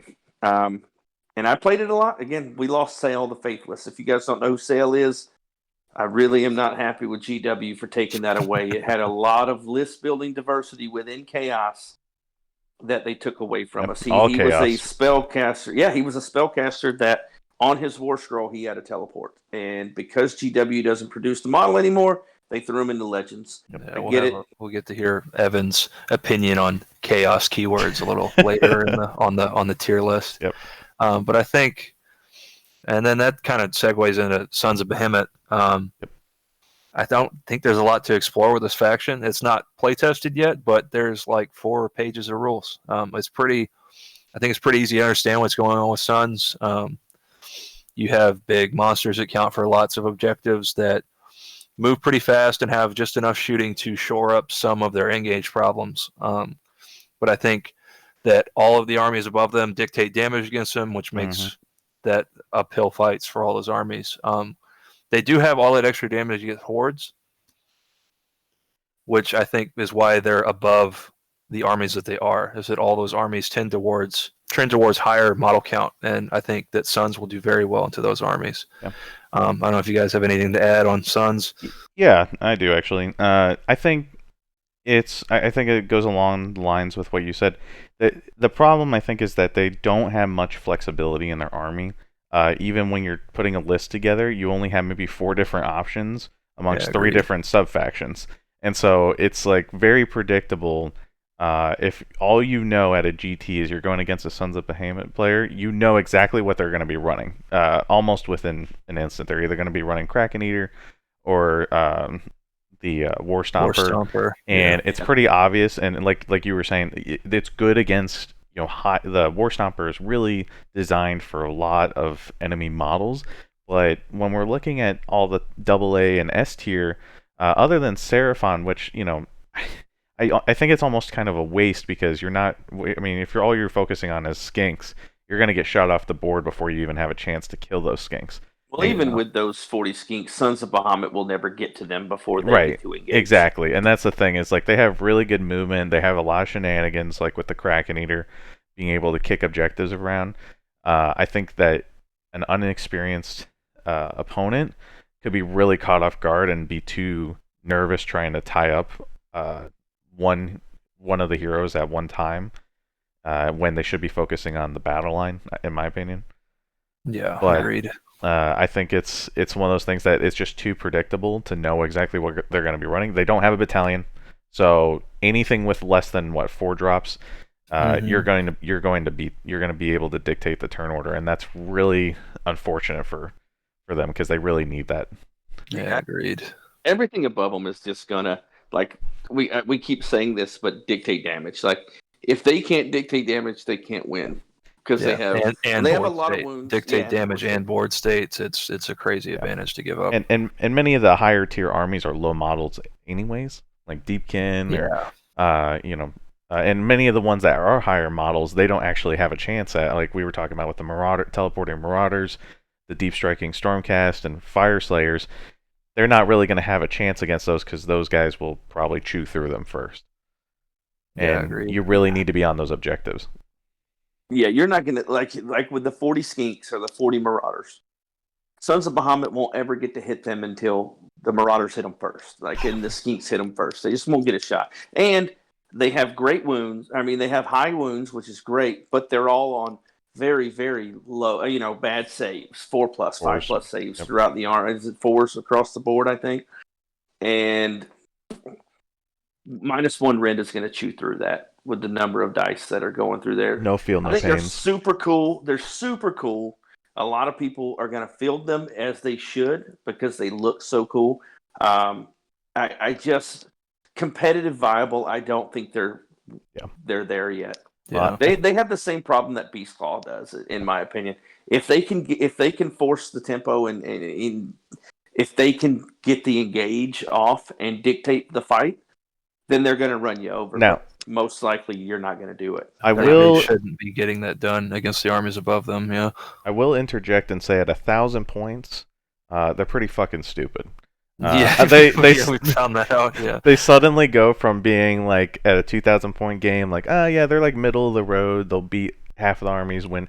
But at 1,000 points, they are probably one of the most indestructible factions, just because you're not going to have, 30 models to take it out. Just all the hero support. All the hero support that you would have to take is already tied up in the War Scrolls. Yep. So they don't have to buy all of that, so they function better. If we see a doubles tournament coming up, I think you're going to see because last time, and I'm partially guilty. I am guilty for this. I ran 3 Stonehorns. I don't think you're gonna see that. I think you're gonna see a bunch of Suns at the tournament and a bunch of Gotreks trying to counter it. So it's gonna be kind of hilarious to watch. Yeah. Isn't Suns kind of inherently the new BCR? That's kind of what Yeah, they are. that's I think exactly what they are. Is just a slightly different version of Suns, or I'm sorry, of BCR. Yeah, I just think the BCR goes faster, Yep. so it's got more play. Yeah. And they have the feel no pains too, which I think is really where it's at. Yeah, I think that's the thing that separates them. It's BCRs against Sons of Bahamut. BCR will dictate damage, or neither opponent will leave their deployment zone. Yep. And I think BCR does more mortals on average too, just from their charges and their very overlooked. I mean, and stuff. Sons of Behemoth has a lot of that too. They have some charged mortals and then some removed from play. Fall over stuff. Yeah, they've got some good like tricks that if utilized properly, you can really see a good player push some of the higher table stuff. But it's going to be an army that is going to have drawbacks to it, no matter what you do. Well, because I think you can only field 11 models? No, 10 models max. Yeah, I mean, no matter what build max, you do. Yeah. So, all right. Well, I think that's enough with Suns. I think we got one more in A tier. A tier, yeah. Skaven. How far they've fallen. So Skaven started out last year almost where Seraphon are, where they just everything that they had was overtuned and they did everything well.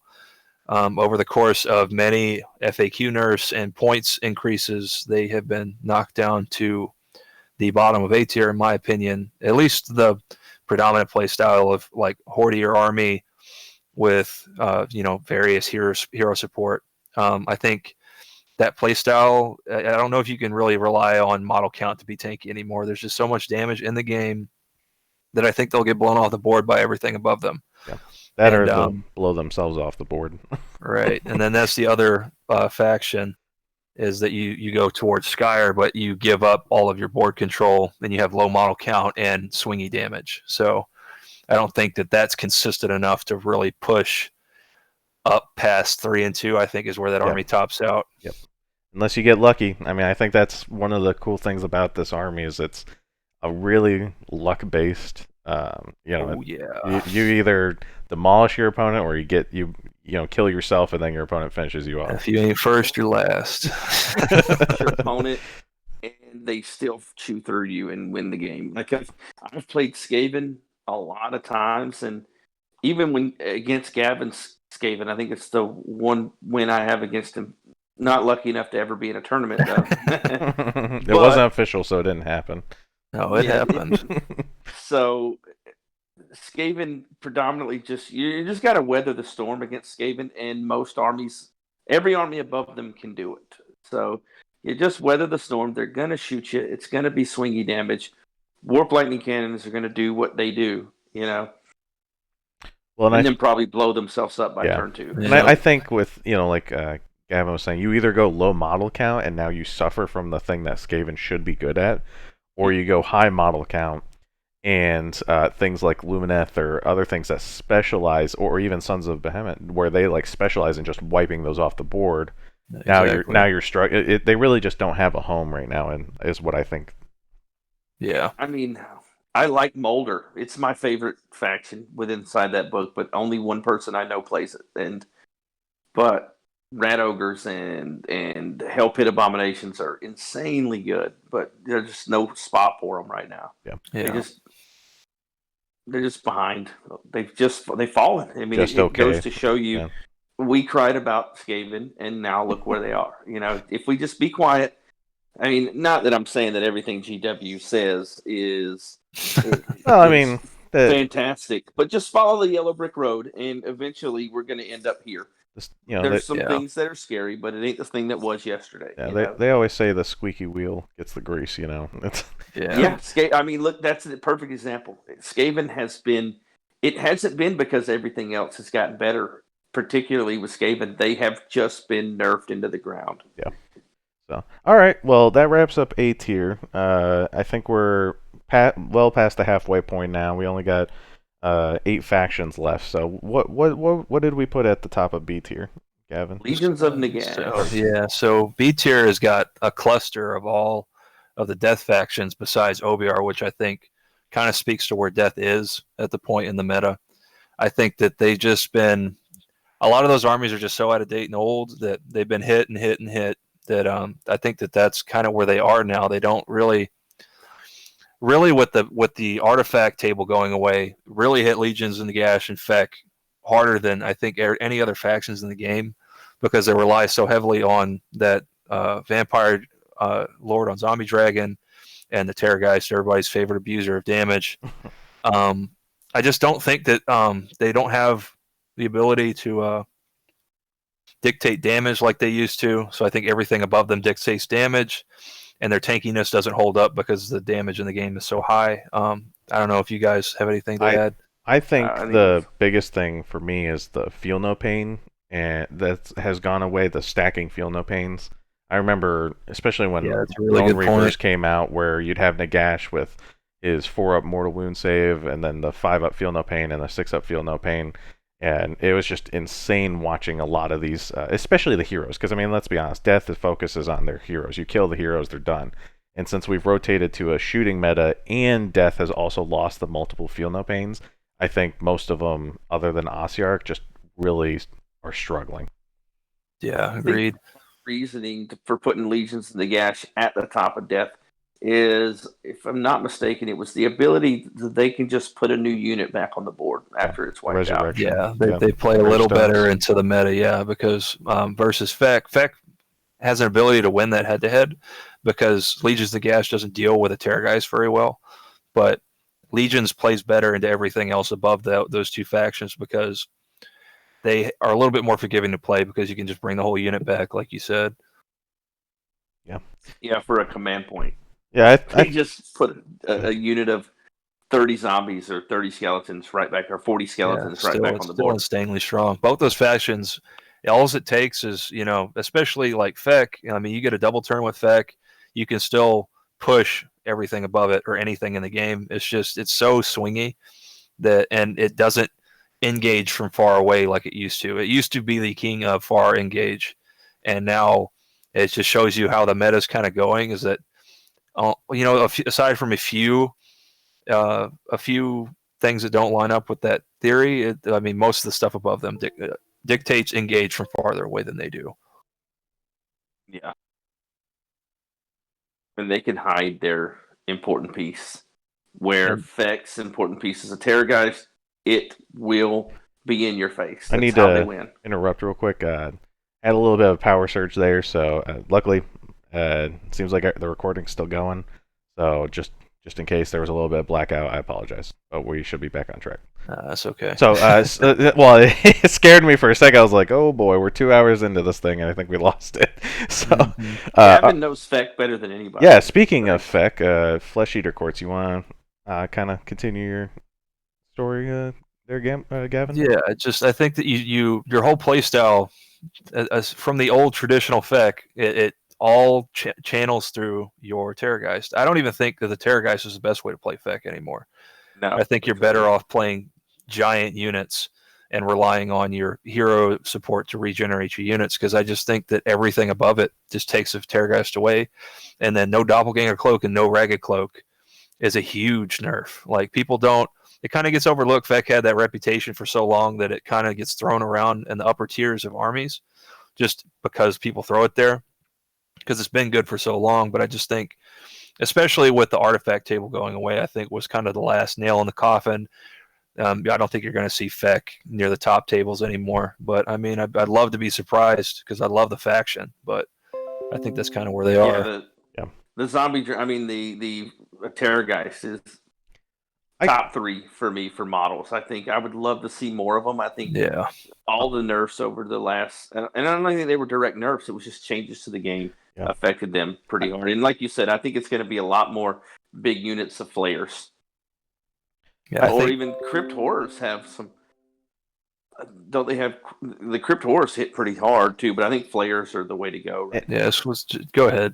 You've been trying to talk. Yeah, no, I'm sorry. I was just like, I haven't played Flesh Eater Courts or even against it, because I know This was like around the time I first started playing and trying to learn the inner workings of the game, that Flesh Eater Courts were just kind of dominating them and Slaanesh, which is so funny how we kind of just pass them up, nowadays. But I for some reason I have a hunch that Flesh Eater Courts with the new Marathi updates and stuff, I expect to see them not need a whole lot of buffs or like even indirect buffs like we were talking about to really get back into the game. I think they have one of the best springboard potentials to get up into that A or AA tier if it's just you have the ability with spells to add 2 to 4 attacks to all of your profiles on a unit and make that unit fight twice. So that's always going to make that book have life. But the War Scrolls are just not very good as a whole across the board. Even the Terrorgeist stuff needs the mount trait to function like it does. And I think in hindsight, losing that artifact table was probably the wrong call. I think there's a lot of complaining about it. Yep. And I think that with all of the way the meta has shifted, I don't think that an ethereal monster is something that would continue to dominate. I think it would have been fine. Honestly, I thought it was kind of hilarious how, because even when I first started, I was like, man, I really hate these like 2 or 3 artifacts. Namely, Ethereal Amulet, I think was the most common one that everyone complained about. Maw Crusher with Ethereal Amulet, Terrorgeist with an Ethereal Amulet, just becoming really crazy because you'd see it almost every game. But especially with the introduction of with the BCR and Bone Splitters update, it kind of was fading. I think people weren't really relying on it so much, and then they removed it. It just got rid of everything. Yeah. And Legions has the same problem where the Vampire Lord had the amulet, and that was, a staple in every Legions in the Gash list that you saw. Yeah, I can vouch. I was a big crybaby about it because I think we all were against a particular. I played against a guy who played Big Wah, and I had and it was an ethereal Maw Crusher. And granted, it only did it to me once, but one time he rolled hot and in 2 turns wiped out my whole army, and I ran 10 Chaos Knights into it. If you're not familiar with Chaos Knights, on the charge, they're -2 damage. They should be able to wipe out whatever they go into. And they didn't. They put 2 damage on him, and he turned around and killed the whole. And I think that was for a long time. I think that was another side effect, is that there wasn't a whole lot of mortal wound output from a lot of the armies that we've talked about in A and AA tier, and they've changed. So now there's plenty of mortal wounds that are just constantly being dished out on a fairly regular basis, which kind of is the point of beating things that have Ethereal Amulet, or even Seraphon, for instance, with their unrendable Bastillodons and stuff. They're not as tanky as they were. The only saving grace for Bastillodons having that unrendable save and all of that is they're not as good as everything else in the book. You might see one in the really good lists, but I'm not even worried about it. Like, I'm not saying Thunderquake isn't a viable build with with 2 or 3 Bastillodons. It will get some play and it will beat some people, but I think Fanes of Sotek with maybe 1 in the list for a little bit of ranged output. Agreed. 40 skinks or 1 Bastillodon. It's hard to not very hard to choose. So anyways, okay, so I think that's wrapped up with Flesh Eater Courts and Legion Nagash. Pretty good spots for them, top of B tier, you think? Yeah, and then I think that Gloomspite is next on there, and I think that they are a worse version of Skaven and Seraphon. Yeah. And then they're always going to be underrated because they don't stand out in any one area. So, if you put all of those ingredients together in the right way, you can have success with Gloomspite gets, but I think that's what they are. It's a jack of all trades, and they're always going to be high drop in almost every build that you have. So the ability to not dictate turn order or deployment and not specialize in anything pushes them pretty far down for me. I do think, because Gloomspite is very easily becoming one of my favorite factions, just because, like mentioned before, I love the armies that have many different versions of what they can run. And Gloomspite, of course, is being one of them, with the Spider Fang, the Tragus, and the Squigs, and the Moon Clan. And especially with getting the White Dwarf Battalion stuff, I actually went toe-to-toe with Lumineth. We've done 3 games so far. where I did a full Troggoth build, and I've actually I beat him once, and then I've lost twice. But every game has actually gone past turn 3, which Lumineth. With trolls, huh? Yeah, I'm like Lumineth. If you don't, you're usually not going into turn 3. The game's kind of already decided by then. Unless it's close enough. But normally it's already over by just because the Lumineth player has such control.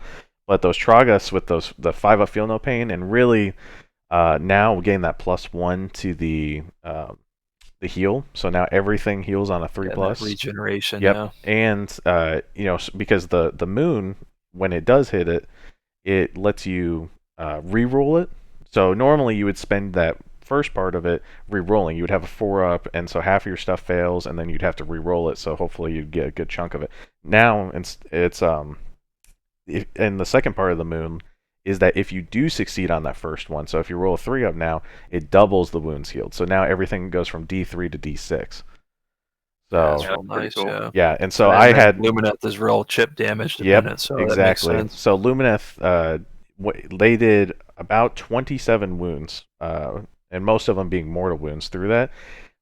Between the negations from the rockets and the magic negate from the heroes, because they have a 4-up Feel No Pain, and the new White Dwarf battalion lets you pass that 4+ Feel No Pain or magic negate to one of the units.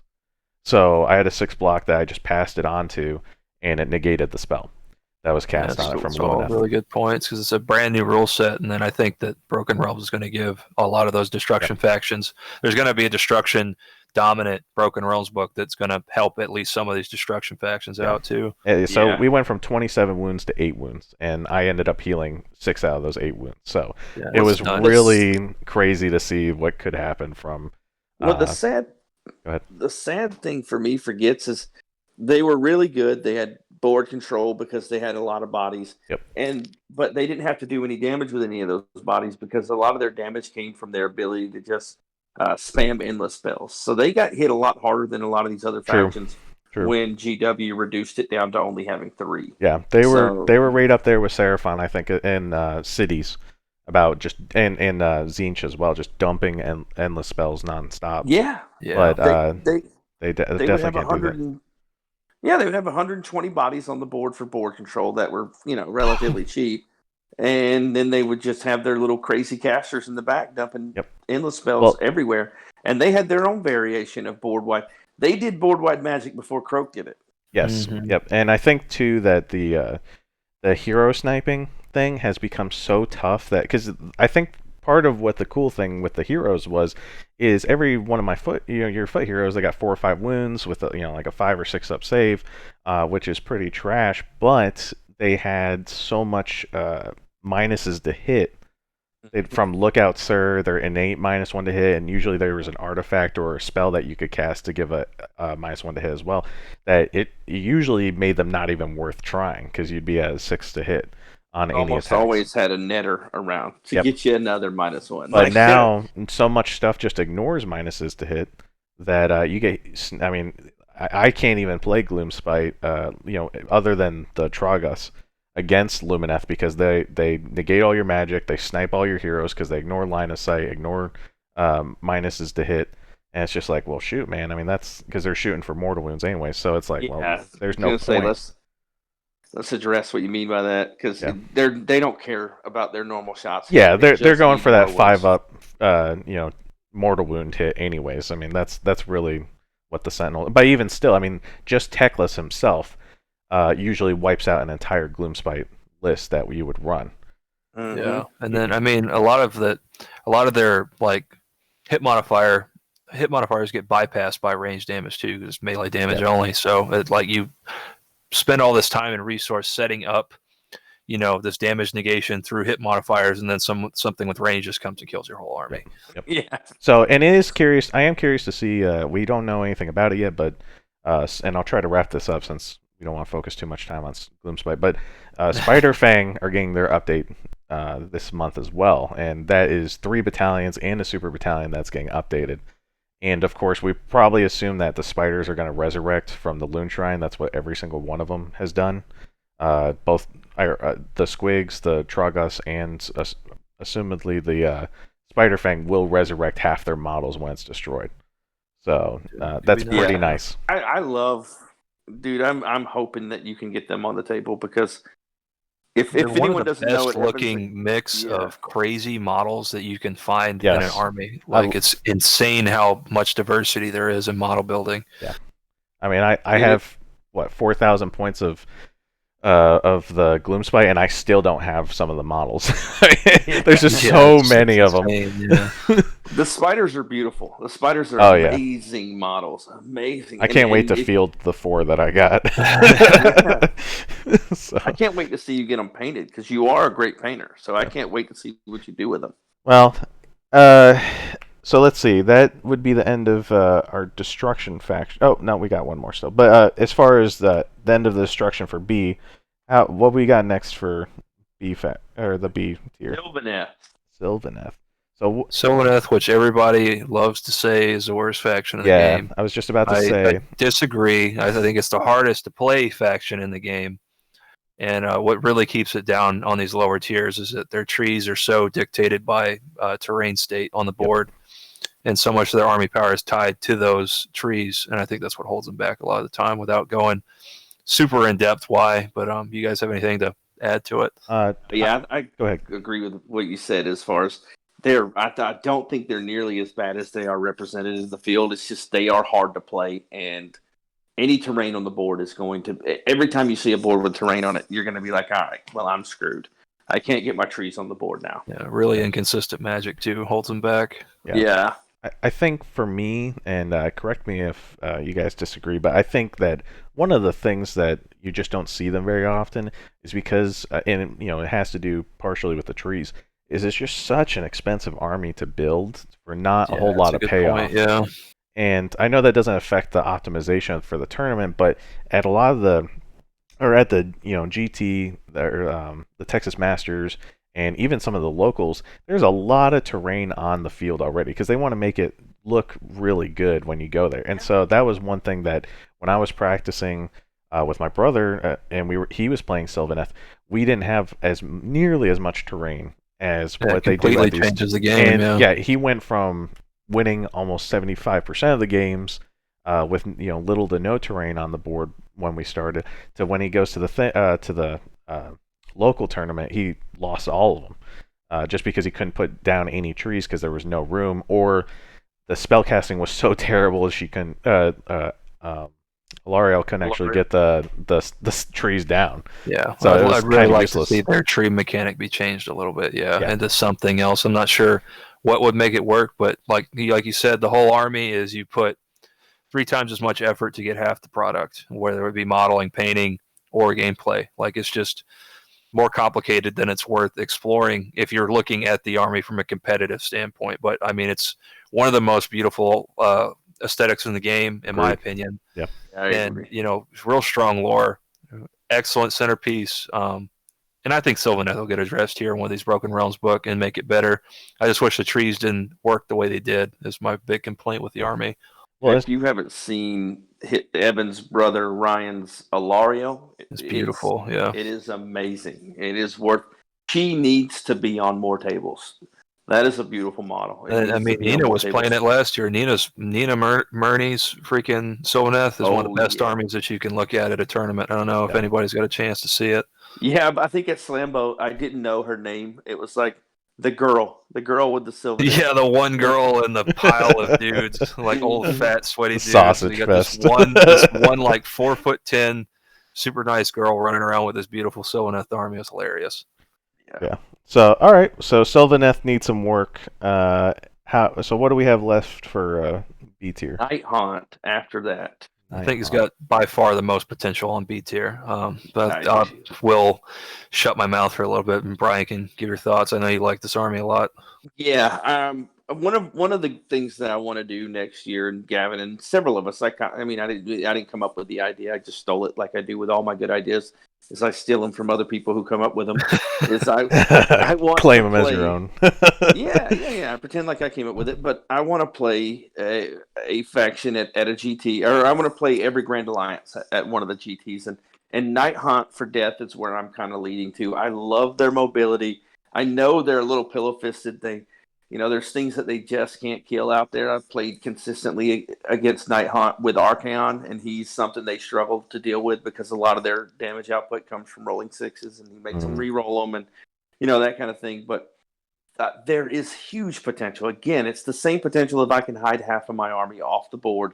I can come on where I want, and then it's a little swingy, but I can fight you in the hero phase if I roll well enough on charges. And anybody who's played against me know I usually roll about an 11 on charges. So, well, shoot, you should play them. You just need Nighthaunt Marauders, and the faction's good to go. Yeah, like I think they're great. Honestly, they should. I think they have a beautiful model range. The Black Coach is an army seller for them. Yeah. If they had a little better rules. But I think before the GT season, I wouldn't even say better rules, just more rules. Yep. Like they more. You just shows the book shows its age because what's there is solid, great building blocks. They need a. That's why I say they have the most potential because with a Broken Realms book, they could jump way up the tier list. I think. Their mobility is insane. The whole army flies. It's just really good. Ethereal. Ethereal. Yes, they have a 4+ safe all the time. Just they don't care about your rent. I do think a lot of these. Go ahead, man. I'm sorry. I'm just rambling about how cool I think they are. I think they have a lot of similarities with Sylvaneth, where they're probably one of the. For me, I mean, when you don't even know that Age of Sigmar exists as far as the tabletop, and you first come through those doors. And you see that Nighthaunt, it just kind of sticks out amongst all the other armies, in my opinion. It really does. Because it just is such a good-looking, unique army that... it's a strong theme. Exactly. Like strong theme. Exactly. I mean, which is crazy, because, I mean, they took one little part of the old world Death faction, and they created this entire line for it. And, I mean, even the Forge World Mournfang, or the, not Mournfang, the Mourngol, I mean, it's crazy, and I see that all the time, and that's why I think a lot of Nighthaunt players is they're just running the stuff that they want to see on the field, which I can appreciate, but I don't think it has that competitiveness, especially with so many of the, two of the top, the S tier armies, and a few of the AA armies being so magic heavy and doing so much mortal wounds, they don't have anything to really answer to that. Yeah. Speaking of super cool, fun things that are non-competitive that Evan likes, there's something coming up here. I don't know. Bryan, do you have anything else for Nighthaunt? Or? Just gonna say, Nighthaunt is another one of those armies that is very hero dependent, and they don't have a good way to protect them. Typical where a lot of these army. Armies that rely on heroes, they have a good way to protect them. Not with Nighthaunt. Agreed. They don't have their heroes aren't survivable enough. But lots of potential. Mm-hmm. So end of B tier, going into C tier. It's probably my favorite faction and main faction. I'll take over on this one if you guys don't mind. Gavin kind of introduced them to me one day because they're not advertised through Age of Sigmar at all. But there's such a cult following when you. I mean, there's its own page on Facebook dedicated to. Chaos Dwarves. I've never seen these people so dedicated to making this army good one day. Mm-hmm. I am a victim of that mentality. But I think so. They are like a weaker version of Gloomspite gets, in my opinion. And the reason why I say that is they don't have synergy. They have a huge model range. They got artillery. They have trains, which work with the artillery. They got their own demons, the Kadai Fireborn, which are one of their top units, probably, and then they have the regular dwarven infantry, both the melee variant and the shooting variant, and they got 2 named heroes and 4 non-named heroes. So they have a huge variety that they can do. They have their own battalions, which aren't very good, but there is one in particular, the artillery train, that is very good. But they don't, and they have their own rule book with their own faction abilities. However, it's only one working faction ability, one that never works, and 3 artifacts that you can choose from. So it's a it's really really limited rules. Yeah. yeah. It's just I think it suffers from the Forge World issue where since it's an entire Forge World army, they don't get to see the love that other armies get. So even with the most recent update in the series, I don't expect, and even the GHB, every time the GHB comes out, it actually hurts Chaos Dwarfs. Going back to what we were talking about with Sale the Faithless, he helped out Chaos Dwarfs just as much. And before Slaves to Darkness got updated, you could run, because that's one of the unique things is Chaos Dwarfs can run ally in pretty much any Chaos faction other than Beasts of Chaos. And so you had a lot of flexibility with what you could do. Well, when Slaves to Darkness got updated, they changed a lot of the keywords to Slaves of Darkness keyword. And so Chaos Dwarves lost a lot of their capability from that.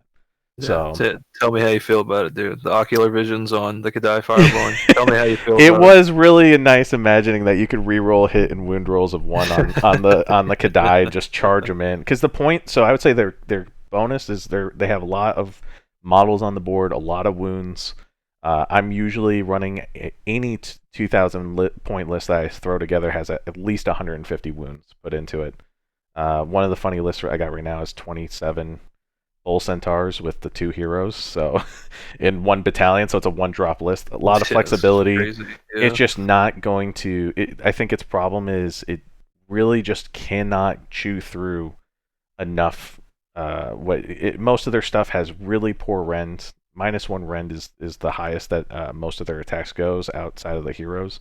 Kadai don't even have rend. Bad damage, bad toughness. Yeah, it's just really no sustainability. Their one good thing that they have as far as faction ability is they have that ignore the first wound applied, whether it's a mortal wound or a regular wound from an armor save fail.